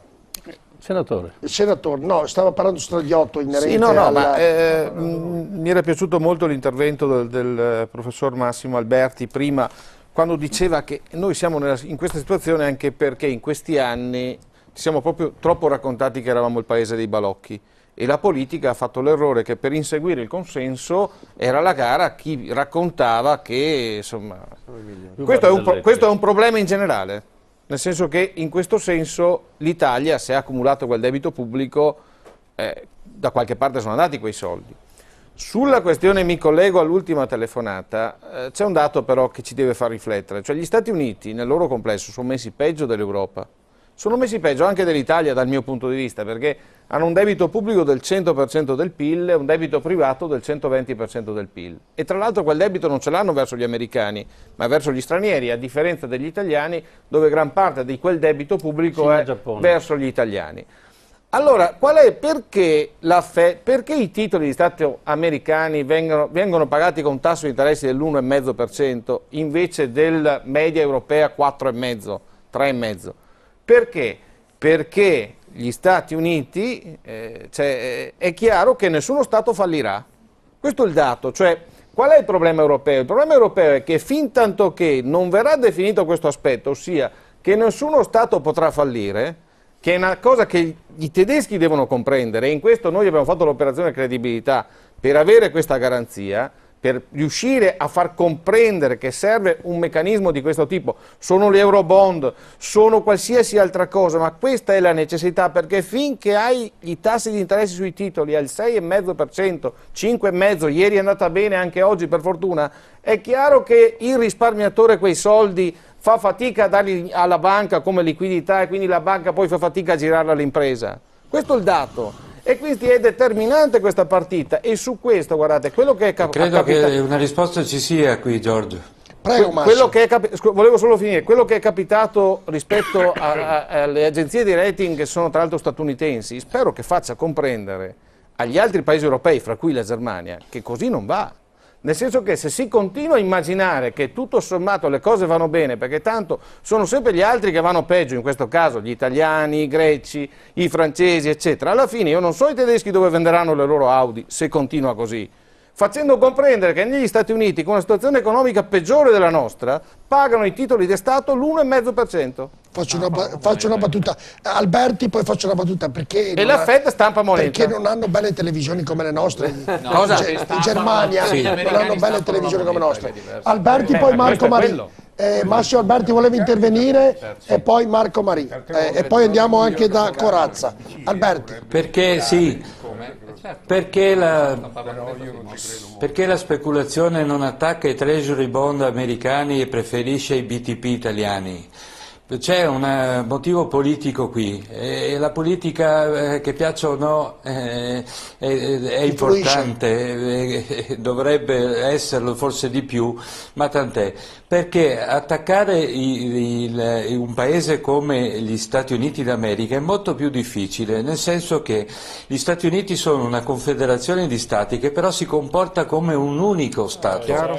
L'Europa ha una unità monetaria ma null'altro, quindi sono ancora stati che ognuno ha una fiscalità diversa, ognuno ha dei regolamenti diversi, non c'è un unico Stato europeo, quindi ognuno si muove ancora per conto proprio. Attaccare uno Stato anche importante qual è l'Italia o qual è la Spagna, per non parlare poi della Grecia dove la cosa è molto più facile, è certamente più agevole che non attaccare negli Stati Uniti d'America dove la risposta sarebbe del colosso unito, mentre da noi l'unità è solo monetaria. Telefonata poi e Marco Marin come promesso. Sentiamo che abbiamo in linea. Pronto? Pronto? Parla Mario da Padova. Buonasera Mario da Padova, se alziamo l'audio studio, grazie. Prego signor Mario. Si criminalizza tanto le banche perché fanno contraria agli interessi del paese. Ma si dimentica che le banche sono amministrate da politici. Signor Mario, si sta più vicino alla cornetta, altrimenti non la sentiamo. Le banche sono amministrate da politici. Politici. Le banche sono amministrate da politici. Adesso ho capito, le banche sono amministrate da politici. Bene. È politica anche quella delle banche.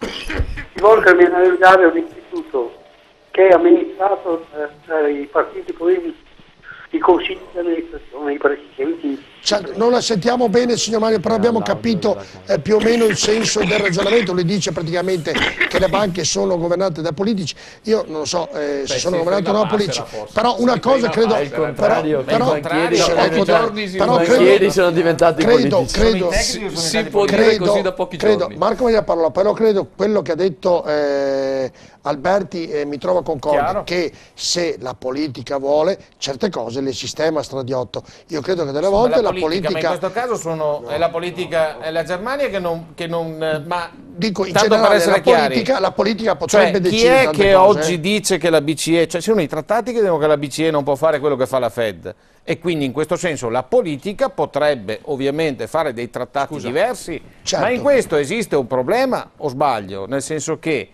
rispetto a determinate situazioni, cioè noi dall'entrata nell'euro abbiamo avuto un vantaggio incredibile. Nel 96 l'Italia ha pagato 116 miliardi di interessi sul debito, più del 20% della spesa pubblica andava per interessi. Oggi ne paghiamo solo 70, ne pagheremo 80 nonostante tutto quello che è capitato. Questo grazie all'euro. In questi anni però noi abbiamo usato l'euro per pagare meno interessi, ma quella minore spesa non l'abbiamo usata per ridurre il debito. Questo è il problema, e i tedeschi questo ce l'hanno detto. Ha detto dimostrateci di essere, gli italiani sono formichine fino alla porta di casa. Poi quando escono dalla porta di casa, quando si parla di pubblico, ce ne freghiamo altamente tutti, purtroppo. Certo. Però mi viene nervoso quando sento dire che i tedeschi ci hanno insegnato. Sembra che è un modo, io lo faccio come battuta. Adesso Marco Maria. La discussione sull'euro, l'Italia nell'euro doveva entrare. È tutto vero quello che si dice, si può ragionare sul cambio che è stato fatto naturalmente, no? No, anche il cambio. Però quando io generalmente quando faccio un discorso lo inizio e so dove attacco l'asino. Ti ho ascoltato, vorrei non essere interrotto sul soggetto. Perché se la discussione diventa politica, io chiedevo di intervenire da prima sul famoso ottimismo di cui viene accusato il governo precedente. Il governo precedente, come ricordava correttamente anche Ramponi, ha fatto delle misure che stanno dando dei risultati. I risultati in questa situazione economica, è chiaro che uno non pretende di ottenere il 100%, già il fatto di avere contratto e di vedere una ripresa, per quanto timida, ma una ripresa che i numeri ci dicono essere in atto, vuol dire che quello che ha fatto il governo precedente, con manovre finanziarie mica ne ha fatta una sola. Ne ha fatte più di una naturalmente, ne ha fatte 3 certo, perché si rendeva conto che ogni manovra non bastava per portarci fuori da una crisi così difficile. Quindi c'era un ottimismo di maniera, che deve essere anche comunicato, a cui faceva seguito, che veniva preceduto da alcuni interventi economici anche molto pesanti, certo con una logica diversa, la logica di non aumentare mai le tasse, la logica di non reintrodurre l'ICI. Io non voglio discutere è giusto o è sbagliato, è stata una logica diversa che manifestava, ripeto, un ottimismo di maniera con invece degli interventi veri e seri anche importanti. Se questi ultimi interventi del governo Monti, che ripeto il Popolo della Libertà ha sostenuto fin dall'inizio, ci daranno dei risultati e tutti noi ci auguriamo che ci daranno, perché vogliamo bene al Paese prima di tutto, lo sapremo solo nei prossimi mesi. Dico solo che se si parlava del fatto che sono fatte troppe manovre, non più tardi di qualche giorno fa il Presidente del Consiglio si è sentito in dovere di smentire l'arrivo di una nuova manovra, il che vuol dire che non si sentiva probabilmente così sicuro che questa potesse portarci fuori, perché non è mica vero che l'Europa non trattava con noi perché il Presidente del Consiglio era Silvio Berlusconi, perché se no ridicolizziamo i problemi. Non può essere, se vogliamo affrontare i temi devono essere seri. Se lo diciamo rispetto a un video, lo diciamo a maggior ragione sui temi che riguardano tutti noi, cioè i nostri connazionali e l'Italia. La Francia cercava un asse forte con la Germania, che tra le altre cose, se vogliamo sempre politicizzare le cose, sono governati entrambi da partiti a noi vicini, cioè a quel Partito Popolare Europeo che è anche la stella polare di chi milita nel Popolo della Libertà, per essere chiari. La Francia cercava di coprire anche le proprie pecche Sarkozy e ce l'ha detto oggi, e non entro nel merito di quanto sia autorevole Standard & Poor's. È vero che sono private, lo sappiamo tutti che queste agenzie sono private, fra tutte diciamo che fra Fitch che ha ammazzato economicamente in certi momenti l'Italia nei mesi scorsi, e Standard & Poor's, certo Standard & Poor's è molto più autorevole. Allora, detto questo, oggi la Francia vedo che subisce, vedo che quella strategia che ha messo in atto non era contro il governo di centrodestra, era una strategia che difendeva il proprio paese, probabilmente in una situazione in cui, dicevo prima, le banche francesi sono messe molto peggio delle nostre. La verità è che l'Italia deve andare in Europa a confrontarsi, e certo che c'è questo nuovo sistema, che non è più nazionale ma è sovranazionale. Lo dico anche a un assessore di un partito come la Lega che stimo, non è più nazionale ma è sovranazionale. In questo si inseriscono le considerazioni della Banca Europea. Dicevamo prima, la Fed stampa, gli americani se ne, fra virgolette, fregano, passatemi il termine, perché loro stampano se vogliono. Per esempio, la Banca Europea non può fare questo, cioè Draghi che arriva e dice abbassiamo i tassi, e dura 2 giorni. Sono tutte toppe a una situazione globale ben diversa, naturalmente. La capitalizzazione delle banche italiane, ma se Unicredit capitalizza per 7.500 miliardi, è un'operazione che le altre banche in Europa non fanno, ma la facciamo per 7 miliardi e mezzo, sì, 7 miliardi e mezzo, sì, ve lo dico. Benozzi, poi la pubblicità. Cioè, un'operazione mica facile, ragazzi. Certo, Benozzi, l'intervento, poi la pubblicità. E lo Stato italiano non ha aiutato, è l'unico Stato, scusate, il governo Berlusconi, in questo caso, ma mi auguro che sarebbe lo Stato per un governo, Stato lo stesso per un governo di centrosinistra. Gli aiuti statali, le banche italiane, non li hanno mica avuti, a differenza di quelle francesi, a differenza di quelle tedesche, di quelle americane prima di tutto, certo, perché ricordiamo che la crisi finanziaria parte dagli Stati Uniti. Benozzi, Marco Maestradiotto, Benozzi. Non condivido questa... Monte dei Paschi, aprirei un'altra fase. Benozzi, Marco Marin, Benozzi. Non condivido questo punto di vista di Marco Marin, soprattutto perché non si può certo affermare in primo luogo il discorso dell'euro del 1986,27 lire, come spesso è stato chiarito, e purtroppo ancora il nostro Presidente del Consiglio a Cannes ha tirato fuori che gli italiani stanno bene e che lui una volta metteva 80.000 lire, l'ex Presidente certo del Consiglio, e tirando fuori questa storia dell'euro, quando ben si sa che quel valore è stato scelto secondo un percorso che, riferendosi al valore della lira in relazione alle altre monete, a seconda dei rapporti, hanno scelto quel valore lì. Il debito sarebbe più alto. Esattamente. Poi se c'è stato quello che c'è stato, ovvero un euro 1000 lire invece che un euro 2000 lire, se c'è stato quello che c'è stato quando è stato introdotto l'euro, è stato forse anche per una volontà, diciamo una scarsa attenzione dal punto di vista della politica che governava allora il paese, che secondo me se avesse lasciato non 3 mesi ma magari anche 12 il doppio prezzo tra euro e lira avrebbe sicuramente potuto evitare un certo tipo anche l'euro di carta secondo me era utile. Esatto. Secondo me perché tutto un tipo di scelte. 2000 Poi, lire. se devo essere sincero, Monti ha portato, io non penso che sicuramente gli effetti delle manovre Monti si vedranno successivamente, però era evidente che dovesse andare come è andata, perché francamente, e qui bisogna affermarlo, quando Francia e Germania ridevano del paese, non certo ridevano delle persone dell'Italia, ma purtroppo erano costretti a ridere di una situazione politica che francamente aveva qualcosa di irrecuperabile. Quando un ex premier, come il nostro ex Presidente del Consiglio, va a Cannes in piena crisi economica a dire che in Italia tutto sommato si vive bene e i ristoranti sono pieni, io francamente non posso neanche pensare tutto il mondo cosa abbia pensato in quel momento, vedendo la crisi dell'Italia. Devo dare pubblicità ricordando che nominate sempre l'ex Presidente del Consiglio. Repubblica per esempio ha perso 40.000 copie proprio perché scrive poco dell'ex Presidente della Repubblica. Devo andare in pubblicità. Prego. Prima vediamo però la vignetta proprio dove facciamo vedere le banche che vengono un po' ingrassate. Vediamo la vignetta e poi andiamo in pubblicità. Chissà che cavolo. L'Alchimia del Quirinale sta preparando una nuova pozione per risolvere i problemi dell'Italia.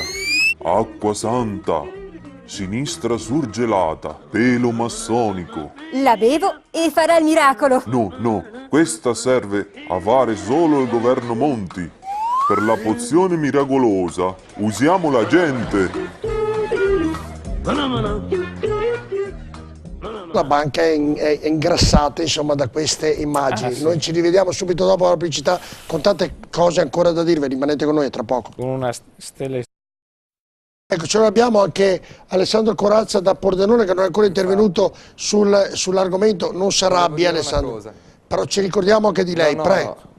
Prego.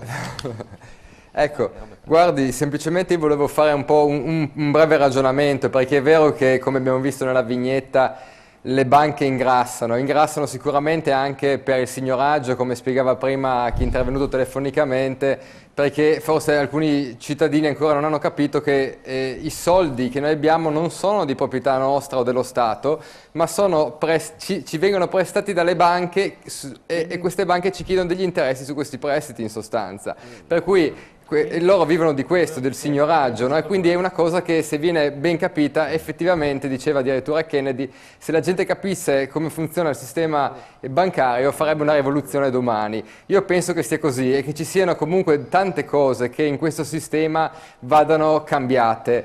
E secondo me tra queste c'è innanzitutto il bisogno di fermare la speculazione. È la speculazione finanziaria che uccide oggi l'economia reale, diciamo, e quindi queste speculazioni finanziarie si salvano anche, diciamo, si fermano con una cosa, con la Tobin tax, questa proposta qua di tassare chi specula nella finanza, quindi non chi investe perché crede in un'azienda e la vede crescere nel tempo, ma chi oggi investe su un'azienda e appena questa va un po' su in borsa, do tempo qualche ora, svende le azioni. Ecco, è questa cosa qua che sottrae ricchezza poi all'economia reale e che crea la crisi. In questo voglio dire, quando una crisi si genera, come è successo un po' con la Grecia e come sta succedendo anche con l'Italia, poi si innesta un vortice automatico per cui la politica può sempre a meno.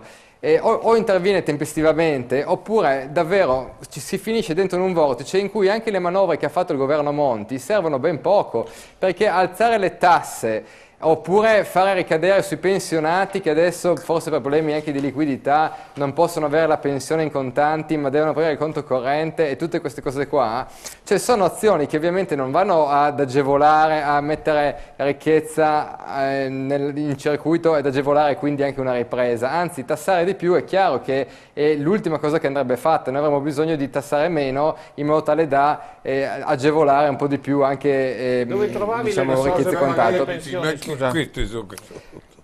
Ecco, io non sento bene purtroppo perché in collegamento ci sono un po' di difficoltà, però ho chiuso il discorso subito. Diciamo che Tobin tax secondo me è una risposta che la politica può dare oggi a livello europeo, almeno se non internazionale, per fermare questo tipo di, fermare questo tipo di crisi. Però l'altra questione è anche sugli sprechi, cioè è facile, dicevo, fare una manovra e facendola pagare poi ai deboli. Ecco, sarebbe stato molto bello invece andare a mettere le mani in quelle montagne di interessi che ci sono, delle categorie e che sono imbalsamati in Parlamento, perché è cambiato il governo Monti, ma i parlamentari con i loro conflitti di interessi sono sempre gli stessi, per cui non si riesce mai a mettere mano nelle varie categorie. Allora, quello che è successo in Grecia, grazie al default, è stato che hanno scoperto che la spesa sanitaria che aveva la Grecia, che era di 16 milioni di euro, una cosa di questo tipo qua, ecco, nel momento in cui il governo nuovo ha detto, a causa del default, andiamo a comprare i farmaci online, con delle aste online, ecco, la spesa è diventata 800.000 euro. Come si fa da questo dimostrazione degli enormi sprechi di 20-30 volte che ci sono e che si potrebbero ovviamente quindi riguarda le regioni toccare. Questo riguarda lo Stato, dico. No, ma la sanità è sulle regioni per quanto riguarda l'Italia. È le regioni questo. Dipende, tu stai facendo sto lavoro in Friuli? Sì, in realtà la sanità, ad esempio in Friuli, visto che si ironizza su questa cosa qua, no, non noi sto ironizzando. Più competenze in questo senso qua, noi abbiamo più competenze, la sanità è totalmente a carico nostro e in cambio abbiamo una compartecipazione sui tributi. Vorrei che si sapesse che la compartecipazione che noi abbiamo sui tributi non paga la spesa sanitaria, per cui se il Friuli Venezia Giulia fosse rimasto in capo al sistema sanitario nazionale ne avrebbe ben guadagnato, come magari succede con la Sicilia, in cui viene ovviamente pagato da papà. No, ma Alessandro, siccome Alessandro, siccome tu prima giustamente dicevi che è sempre colpa della politica, ma sei anche tu un politico, Quando mi parli della spesa sanitaria, siccome è competenza delle regioni, mi piacerebbe che ogni consigliere regionale andasse a vedere la spesa sanitaria del propria regione e capire se si possono avere i risparmi che ha avuto la Grecia. Perché non può essere mica sempre colpa di Roma, perché sennò le cose non funzionano mica. Come gli appalti pubblici, ecco, come i lavori pubblici, allora per quanto riguarda di posti dove ti ci sto dove c'è lì del malaffare e che porta via risorse. Ma per quanto riguarda il Friuli, cosa stai facendo su questo tema? Ma guarda che il Friuli è messo... Ma ho capito, ma ci sarà anche là qualcosa. Ma il problema è tutto del governo Tondo, che non è sempre colpa degli altri. Io sto dicendo, Alessandro, tu stai facendo la tua parte? Stai facendo la tua parte? Te lo chiedo, ma non si preoccupi. Ma no, ma voglio capirlo, che perché se tu mi siamo citi molto la meglio Grecia, del non me ne governo frega Monti niente. Berlusconi. Nel Friuli stai facendo in modo che i farmaci costino metà? Sì o no? Fammi capire, perché allora, noi non possiamo dare la colpa agli altri. Noi siamo in opposizione, non possiamo dare la colpa agli altri. Sicuramente se ne può uscire. Se andiamo a giustificare come fa lei tutti quanti o accusare le singole persone che fanno una proposta, non se ne esce. Teniamoci questo sistema. Io dico che ognuno di noi deve fare il suo mestiere. È inutile dare la colpa agli altri in questo paese, con la storia che è sempre la colpa degli altri. Questo paese è andato a remendo. Noi in Friuli hai capito? siamo quelli che siamo partiti a togliere i privilegi politici. Questo è il politici. problema, ti sto dicendo questo. Veloce, rapido, perché rapidissimamente, il dato era questo. Ferraro, uno alla volta, grazie. Il dato era questo. Una staterello da 10 milioni di abitanti spende 16 miliardi di euro l'anno per i farmaci, come in Grecia.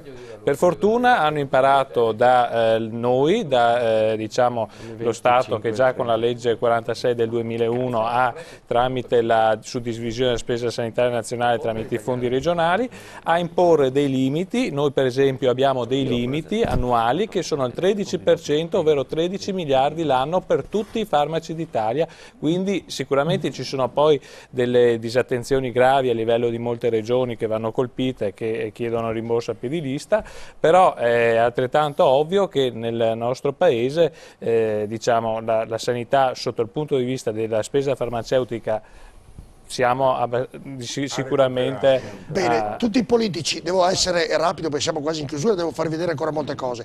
Tutti i politici dicono che per sistemare l'Italia bisogna eliminare, cioè bisogna che non ci sia più l'evasione fiscale che c'è oggi e gli sprechi. Allora andiamo a vedere l'evasione fiscale, andiamo a vedere questo servizio Stradiotto, l'evasione fiscale, dove incide maggiormente, vediamo. Vediamo un po'. Nel 2011 l'imponibile evaso in Italia è cresciuto del 13,4%, con punte record nel nord dove ha raggiunto il 14,7%. In termini di imposte sottratte all'erario siamo nell'ordine di 180,7 miliardi di euro l'anno. La stima è stata effettuata per conto dell'Associazione Contribuenti Italiani da KRLS Network of Business Ethics. 5 sono le aree di evasione fiscale analizzate: l'economia sommersa, l'economia criminale, l'evasione delle società di capitali, l'evasione delle big company e quella dei lavoratori autonomi e piccole imprese. La prima riguarda l'economia sommersa. L'esercito di lavoratori in nero si gonfia sempre di più ed è composto da circa 2,9 milioni di persone, molti dei quali cinesi o extracomunitari. In tale categoria sono stati ricompresi anche 850.000 lavoratori dipendenti che fanno il secondo o il terzo lavoro. Si stima un'evasione di imposta pari a 34,3 miliardi di euro. Al secondo posto l'economia criminale, con le grandi organizzazioni mafiose italiane e straniere che nel nord Italia è cresciuta nel 2011 del 18,7%. Si stima che il giro d'affari non contabilizzato produca un'evasione d'imposta pari a 78,2 miliardi di euro l'anno. La terza area è quella composta dalle società di capitali, escluso le grandi imprese. Dall'incrocio dei dati è emerso che il 78% circa delle società di capitali italiane dichiara redditi negativi o meno di 10.000 euro o non versa le imposte. Molte di queste chiudono nel giro di 5 anni per evitare accertamenti fiscali o utilizzano teste di legno tra i soci o amministratori. In pratica, su un totale di circa 800.000 società di capitali operative, il 78% non versa le imposte dovute. In questo caso l'evasione fiscale stimata è di circa 22,4 miliardi di euro l'anno. La quarta area è quella composta dalle big company. 1 su 3 ha chiuso il bilancio in perdita non pagando le tasse. Inoltre il 94% abusano del transfer pricing per spostare costi e ricavi tra le società del gruppo, trasferendo fittiziamente la tassazione nei paesi dove di fatto non vi sono controlli fiscali, sottraendo al fisco italiano 37,8 miliardi di euro all'anno. Infine c'è l'evasione dei lavoratori autonomi e delle piccole imprese dovuta alla mancata emissione degli scontrini, di ricevute e di fatture fiscali. Queste sottraggono all'erario circa 8,2 miliardi di euro l'anno. A livello territoriale l'evasione è diffusa soprattutto nel nord-ovest dell'Italia con il 31,4% del totale nazionale, seguito dal nord-est con il 27,1%, dal centro con il 22,2% e infine il sud con il 19,3%. Deva Ramponi alla... Ogni volta se ne sentono delle nuove comunque, qua si fanno anche dei dati a schiovere perché mi pare che l'altra volta abbiamo visto una trasmissione che risultava che al sud l'evasione era l'80% e al nord era del 20%. Credo per la realtà posso portare, al di là di tutte queste a volte chiacchiere, posso portare la mia esperienza di chi ha per 3 anni operato, ha avuto migliaia di persone a disposizione per intervenire. Ora io credo che il dato di 120, non di 180, sia un dato direi giusto e che è confortato da quello che allora io sperimentai facendo il luogo dei punti delle 40.000 verifiche che noi facevamo in tutto il mondo, in tutta Italia per le 105 categorie Istat. La conclusione per quanto mi riguarda è: in Italia la evasione è un fenomeno diffuso. Noi facevamo il 70% di verifiche a seguito delle nostre investigazioni, il 25% per ordine del Ministero, il 5% a sondaggio. Così, io feci fare uno studio in 10 anni, perché per il 5% ci vogliono 10 anni, i risultati delle verifiche della categoria X, per non voglio criminalizzare nessuno, erano uguali, tanto se fossero state fatte a seguito di nostra intenzione, come se fossero state comandate come se fossero state fatte a sorteggio. Allora il primo fenomeno dell'evasione italiana è che è un'evasione diffusa, a differenza di quello che capita in altri paesi. Ma anche i dati hanno diffuso. Allora, anche i dati, perché ha detto 30% sì. nord-ovest, più o meno si rivelano. Ripeto, però per affrontare un fenomeno bisogna darle le caratteristiche, non quant'è, quanto non è, che non dice niente. Ma è il numero dei casi o l'ammontare totale? Perché poi no, è diffusa nel senso, ti dicevo, che è diffusa da quello che emergeva, è una diffusione, io lo ricordo, cioè, Marco. In Italia appena uno può evade. Ecco, questo è. Che sia del sud o che sia del nord? Sia del sud che sia del nord, per carità di Dio, non vi dico che cosa ho penato quando sono stato assegnato al collegio del nord, io ex comandante della Guardia di Finanza. Allora, ma non voglio perdere. Allora, detto questo, si dice che in altri paesi vi è una questione etica, morale, ed è vero, la gente non ritiene furbo chi non paga, ma lo ritiene traditore della società, e questo è vero. Secondo me l'unica maniera per risolvere è il conflitto di interessi ed è la utilizzazione intelligente del federalismo fiscale.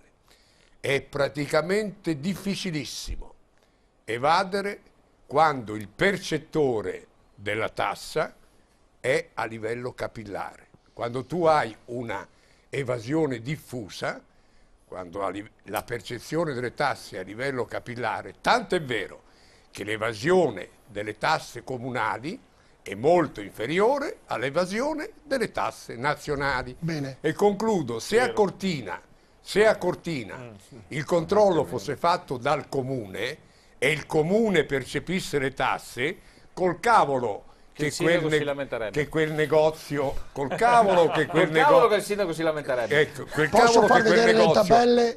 E se nel comune venissero poi pubblicati i risultati dei contributi e delle tenunce, si creerebbe quella pressione sociale che è l'unica che può vincere.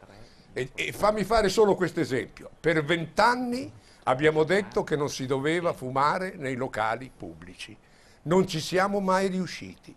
Quando è che ci siamo riusciti oggi? Quando abbiamo detto che il gestore era responsabile. Conflitto di interessi.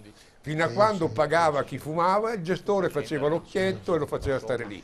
Bene. Appena abbiamo detto paghi il gestore, oggi non si paga. Poi voglio andare dal professor Manocasi e chiedere che sotto l'economia italiana non è poi messa così male, però prima volevo, professore, far vedere delle tabelle che non potranno essere messe in discussione perché sono dati dalla Guardia di Finanza, questi, dunque possono essere verificati, no, perché di solito lei mi contesta sempre sui dati che do, e allora vi faccio vedere un po', sto scherzando, senatore, sto scherzando un attimino anch'io con lei, mi permetto di farlo in maniera molto simpatica. Allora, totale di persone fisiche e le classi di reddito che ci sono qui in Italia, dunque fino a 10.000 euro ci sono 14 milioni di persone con una percentuale del 33%, da 10 a 20.000 euro sono in 13 milioni col 31,50%, da 20.000 a 29.000 7 milioni con il 18% di percentuale, da 29.000 a 50.000 4 milioni con l'11,3% di percentuale, da 50.000 a 100.000 1.452.000, non è il 13,49, mi faceva presente giustamente Marco, ma il 3,49, poi da 100 a 150 sono 250.000 che usufruiscono di questo fortunato reddito, che è pari allo 0,61, da 150.000 a 200.000 71.379 pari allo 0,17 e oltre i 200.000 sono 70.000 più o meno, vedete come è dato sopra, pari allo 0,17%. Andiamo avanti con le tabelle e poi le commentiamo, va bene?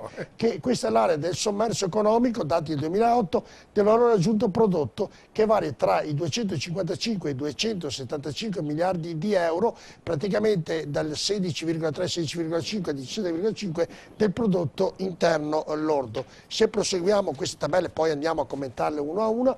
Poi c'è la differenza tra l'IVA che si dovrebbe pagare e quella effettivamente che è stata pagata. Questi sono dati del 2009, dati dalla Guardia di Finanza. Dunque la differenza, vedete che l'Italia è del 36, è abbastanza teorica, però è abbastanza significativa, 36,39%, la Francia del 10%, la Spagna del quasi 40%, mentre la Germania è del 3,92%, dunque davvero un dato anche questo da analizzare. Se voltiamo pagina vediamo l'ultima, vediamo invece, questo è il sequestro dei patrimoni responsabili, guarda, questo è molto interessante, dei reati fiscali. Nel 2011 sono stati sequestrati 597 milioni di euro, nel 2010 42 milioni di euro. 4,2. È sbagliato, sono 42 milioni di euro nel 2010. La virgola doveva essere tolta, la regia non me l'ha tolta, però doveva essere tolta e non me l'ha tolta. 10 volte in più, quindi. 42, 42. Sono 42, 10 volte in più. 12 volte in più, sì. Chiedo scusa, ma non è stata corretta. Poi ci sono dei casi scoperti di evasione fiscale internazionale che nel 2011 hanno di 13 miliardi di euro, nel 2010 di 5,2 miliardi di euro, poi gli evasori totali individuali su 7.000 sono 7.000, di cui nel 2011, qui la differenza del 5%, hanno portato 20 miliardi di euro, nel 2010 praticamente 1 miliardo in meno. Nel 2010. Vi faccio vedere i dati, poi se andiamo avanti, questo invece è il recupero dell'evasione dell'agenzia, l'ultimo dato, recupero delle agenzie delle entrate stradiotto, la riprendo. La riprendo, era perché non miliardi di euro andare... dal 2006 al 2011, vedete nei vari governi, nel 2006 erano 4 miliardi e 4, nel 2007 6 e 4, nel 2008 6 e 9, poi 2009 9 e 1, 2010 10 e 6, nel 2011 oltre l'11 miliardi di recupero di evasione fiscale. Questi sono i dati che abbiamo dato, che ci sono stati dati dalla Guardia di Finanza. Tutto sommato, però, ritornando alla domanda che aveva fatto, poi li commentiamo, professor Manocasi, l'economia italiana tutto sommato non è proprio messa... No, diciamo che l'economia intesa in senso tradizionale non è messa bene dell'Italia, però l'Italia ha una, come si dice, è come un cammello, ha delle gobbe dove raccoglie del denaro. Allora, tra le varie stati a livello mondiale, l'Italia risulta essere la seconda a livello di risparmio, cioè nelle banche le persone, i pensionati, tutte le persone normali conservano, risparmiano, cosa che per esempio negli Stati Uniti siamo a livello quasi di zero. Il risparmio non esiste. Essi sono l'economia americana è basata sul debito, mentre l'economia italiana c'è una riserva.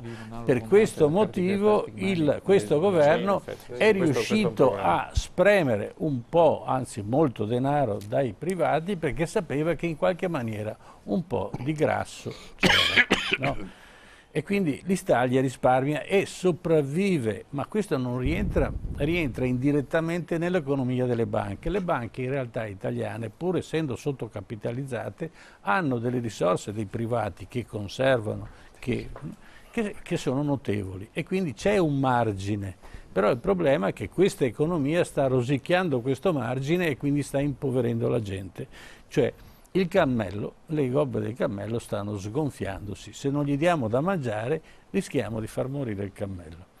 Il secondo punto che volevo dire a proposito di questo è che in questa fase, cioè ormai sono 30 anni, che si è innescato un meccanismo nella finanza di totale deregulation, e questo ha determinato una dicotomia tra la politica e la finanza, e questo è gravissimo perché non ci sono più regole. Allora, il primo tentativo di mettere le regole di nuovo per riuscire a regolamentare la finanza, se no va dove vuole, è la Tobin Tax. E questo è il primo tentativo, ma è molto difficile riportare le banche e gli istituti finanziari a una regola normale. E questo è il primo problema fondamentale. La seconda cosa, e ripeto come l'ho ripetuta nelle altre trasmissioni, bisogna che noi tuteliamo il prodotto europeo. Dove noi siamo forti nel nostro prodotto dobbiamo mettere delle tasse e delle prebende, dei dazi doganali che siano forti, in maniera tale che questo passaggio alla globalizzazione sia graduale e pilotato. Nel concludere la serata, vado da Peraro, visto i dati, se la regia me li rimette in questo monitor, grazie, insomma cominciano a recuperarsi molti euro da questa evasione fiscale. Ma il vero problema, quando arriveranno? No, il vero problema è un altro. La liquidità, quando arriveranno? Il vero problema è un altro, che tutti questi... questo sì, è un problema. È un problema, ma no? il problema è che tutti questi euro recuperati mai sono stati usati per ridurre la pressione fiscale, sono sempre stati usati per finanziare nuova spesa. È un altro ragionamento, vero? È un grande problema. Ma se tu hai un deficit, come fai ad andare a ridurre? Ma il problema quando arriveranno?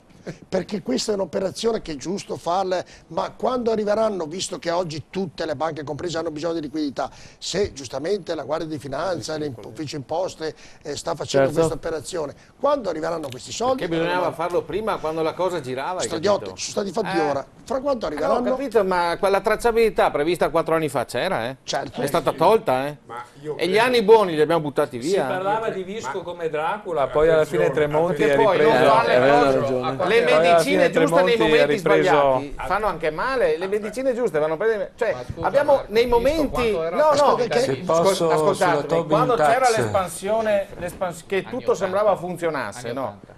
Caperi, la questione è legata alla tracciabilità, perché faceva paura, perché l'evasione tutto sommato fa bene, cosa si diceva? No. Sì che si è detto questo, che anche l'evasione fa PIL, sì o no? No. È stato detto in questo paese purtroppo. No. In quel momento probabilmente sarebbe servito... Il dato adesso Massimo Alberti... Di quali anni stiamo parlando? Di quali anni stiamo parlando? Ascoltami, la tracciabilità era stata prevista nella finanziaria del 2007 è stata tolta. Ma se noi vediamo che ho capito, ma sto dicendo... vediamo i risultati. Ma ho capito, ma abbiamo perso degli anni buoni, sì o no? Ma no, perché non erano anni buoni. Quando l'economia girava meglio di adesso c'era la liquidità? Alberti, erano gli anni 80. Alberti poi chiudo. Alberti e poi... perché gli anni 2000... Alberti, chiedo rapidità perché sono in chiusura. Marco Marini, vi ringrazio. Alberti. Non puoi dire che hai perso. Una battuta soltanto. Vai, Una battuta Alberti. sulla Tobin Tax, velocissima. che sarebbe sacrosanta la Tobin Tax sulle transazioni finanziarie, ma temo che sia un fallimento annunciato, intanto perché la Gran Bretagna si è già chiamata fuori, perché l'economia di oltremanica ha una grande rilevanza per quanto riguarda le transazioni finanziarie della City. In secondo luogo perché se le transazioni finanziarie non vengono tassate in Europa, il mercato globale le farà a Hong Kong o da qualche altra parte. Quindi temo che sia un fallimento annunciato, seppure sia concettualmente sacrosanto. Ringrazio Marco Marini di essere stato con noi, ringrazio Stefano Peraro, Marco Stradiotto. Buonasera a tutti. Cosa c'è? No. Vuole rimanere qui, rimaniamo io e lei, andiamo volentieri, avanti. volentieri. Saluto il senatore Luigi Ramponi. Gilberto Bonetto, la trasmissione è andata avanti, volevo fare una domanda, una curiosità mia. Lei è più dalla parte di Maroni o di Bossi? Lui non avrà investito i soldi in Tanzania. A parte i Veneti è una risposta qualunquista, è più dalla No, parte... io credo che questa sera sia emersa una cosa straordinaria. L'ammissione che il federalismo fiscale è l'unica soluzione a tutti questi problemi, perché se noi ci arriviamo vicini ai cittadini e li controlliamo... È sbagliata la parola, non è l'ammissione, è l'affermazione. Io ho fatto, non devo proprio ammettere niente, perché se proprio lo vuoi sapere, quando Tremonti era un mio consulente, questa era una... Sì, ma sulla... 20 anni fa, questa è la soluzione che noi vedevamo. Si stava mettendo bene. Veramente federalismo fiscale, attenzione, federalismo fiscale, non una tappa per arrivare al federalismo politico. Federalismo fiscale. Quindi no che le tasse vanno a Roma, ma restano che le percepiscono. Eravate il governo, Mi fate salutare perché altrimenti davvero maraviglio. Una tassa Stradiotto, ma dove eravate negli ultimi 20 anni? Perché non lo faccia? Ma ho capito perché ormai il Sono è andato via. Avete governato voi, non avete fatto niente, solo annunci. La domanda è Bonetto, più maroniano o più bossiano? Bossiano. La risposta è... Voglio sapere perché all'interno della Lega mi sembra che questi dissapori siano evidenti. Era una domanda provocatoria, però io credo che i dissapori facciano parte delle famiglie certo. di qualsiasi partito ma politico. Mi sembra sia profonda questa, mi sembra profonda. Sì, ma non mi lascio trascinare. Avresti vestiti sì o no? E questa è la domanda. Io non lo so. Non lo so. Vabbè, lo inviteremo così. Di sicuro non li ho investiti io, quindi... invece volevo dare alla signora che l'ha telefonato prima che io non ho capito se era una scuola materna paritaria o statale, però mi sembra strano che una scuola statale dia la mobilità e quindi immagino sia una paritaria, ma voglio dire ci sono anche i centri per l'impiego che per quanto riguarda la provincia di Padova svolgono un'attività molto importante per tutti i cittadini, quindi se ha bisogno può rivolgersi anche al centro per l'impiego. Ringrazio Marco Benozzi, grazie di essere stato con noi. Ringrazio il professor Manocasi, grazie di essere stato con noi. Da Pordenone saluto Alessandro Corazza, consigliere regionale dell'Italia dei Valori, e saluto Massimo Alberti da casa sua, da Venezia. Grazie del collegamento Massimo. Arrivederci. Saluto Elisabetta Corazza, la vedo ancora impegnata al telefono. Saluto Elisabetta Corazza, la vedo ancora impegnata. Sì, esatto, le telefonate continuano ad arrivare, però... Stradiotto vuole che andiamo via, tutti qua. Esatto, ha deciso Stradiotto. E quindi diamo appuntamento a venerdì prossimo e continuate comunque a guardare la programmazione di TV7 Triveneta. E del gruppo TV7, che ci sono sempre grandi novità per i nostri emittenti, mi raccomando, Stradiotto e anche Ramponi, quando andate a Roma in Parlamento ricordate le frequenze. Certo. Ricordateci, Certo. Vi manderemo un curriculum di come sono e come non sono bene Stradiotto, visto che... Buonanotte a tutti. Notte, ciao. Buonanotte.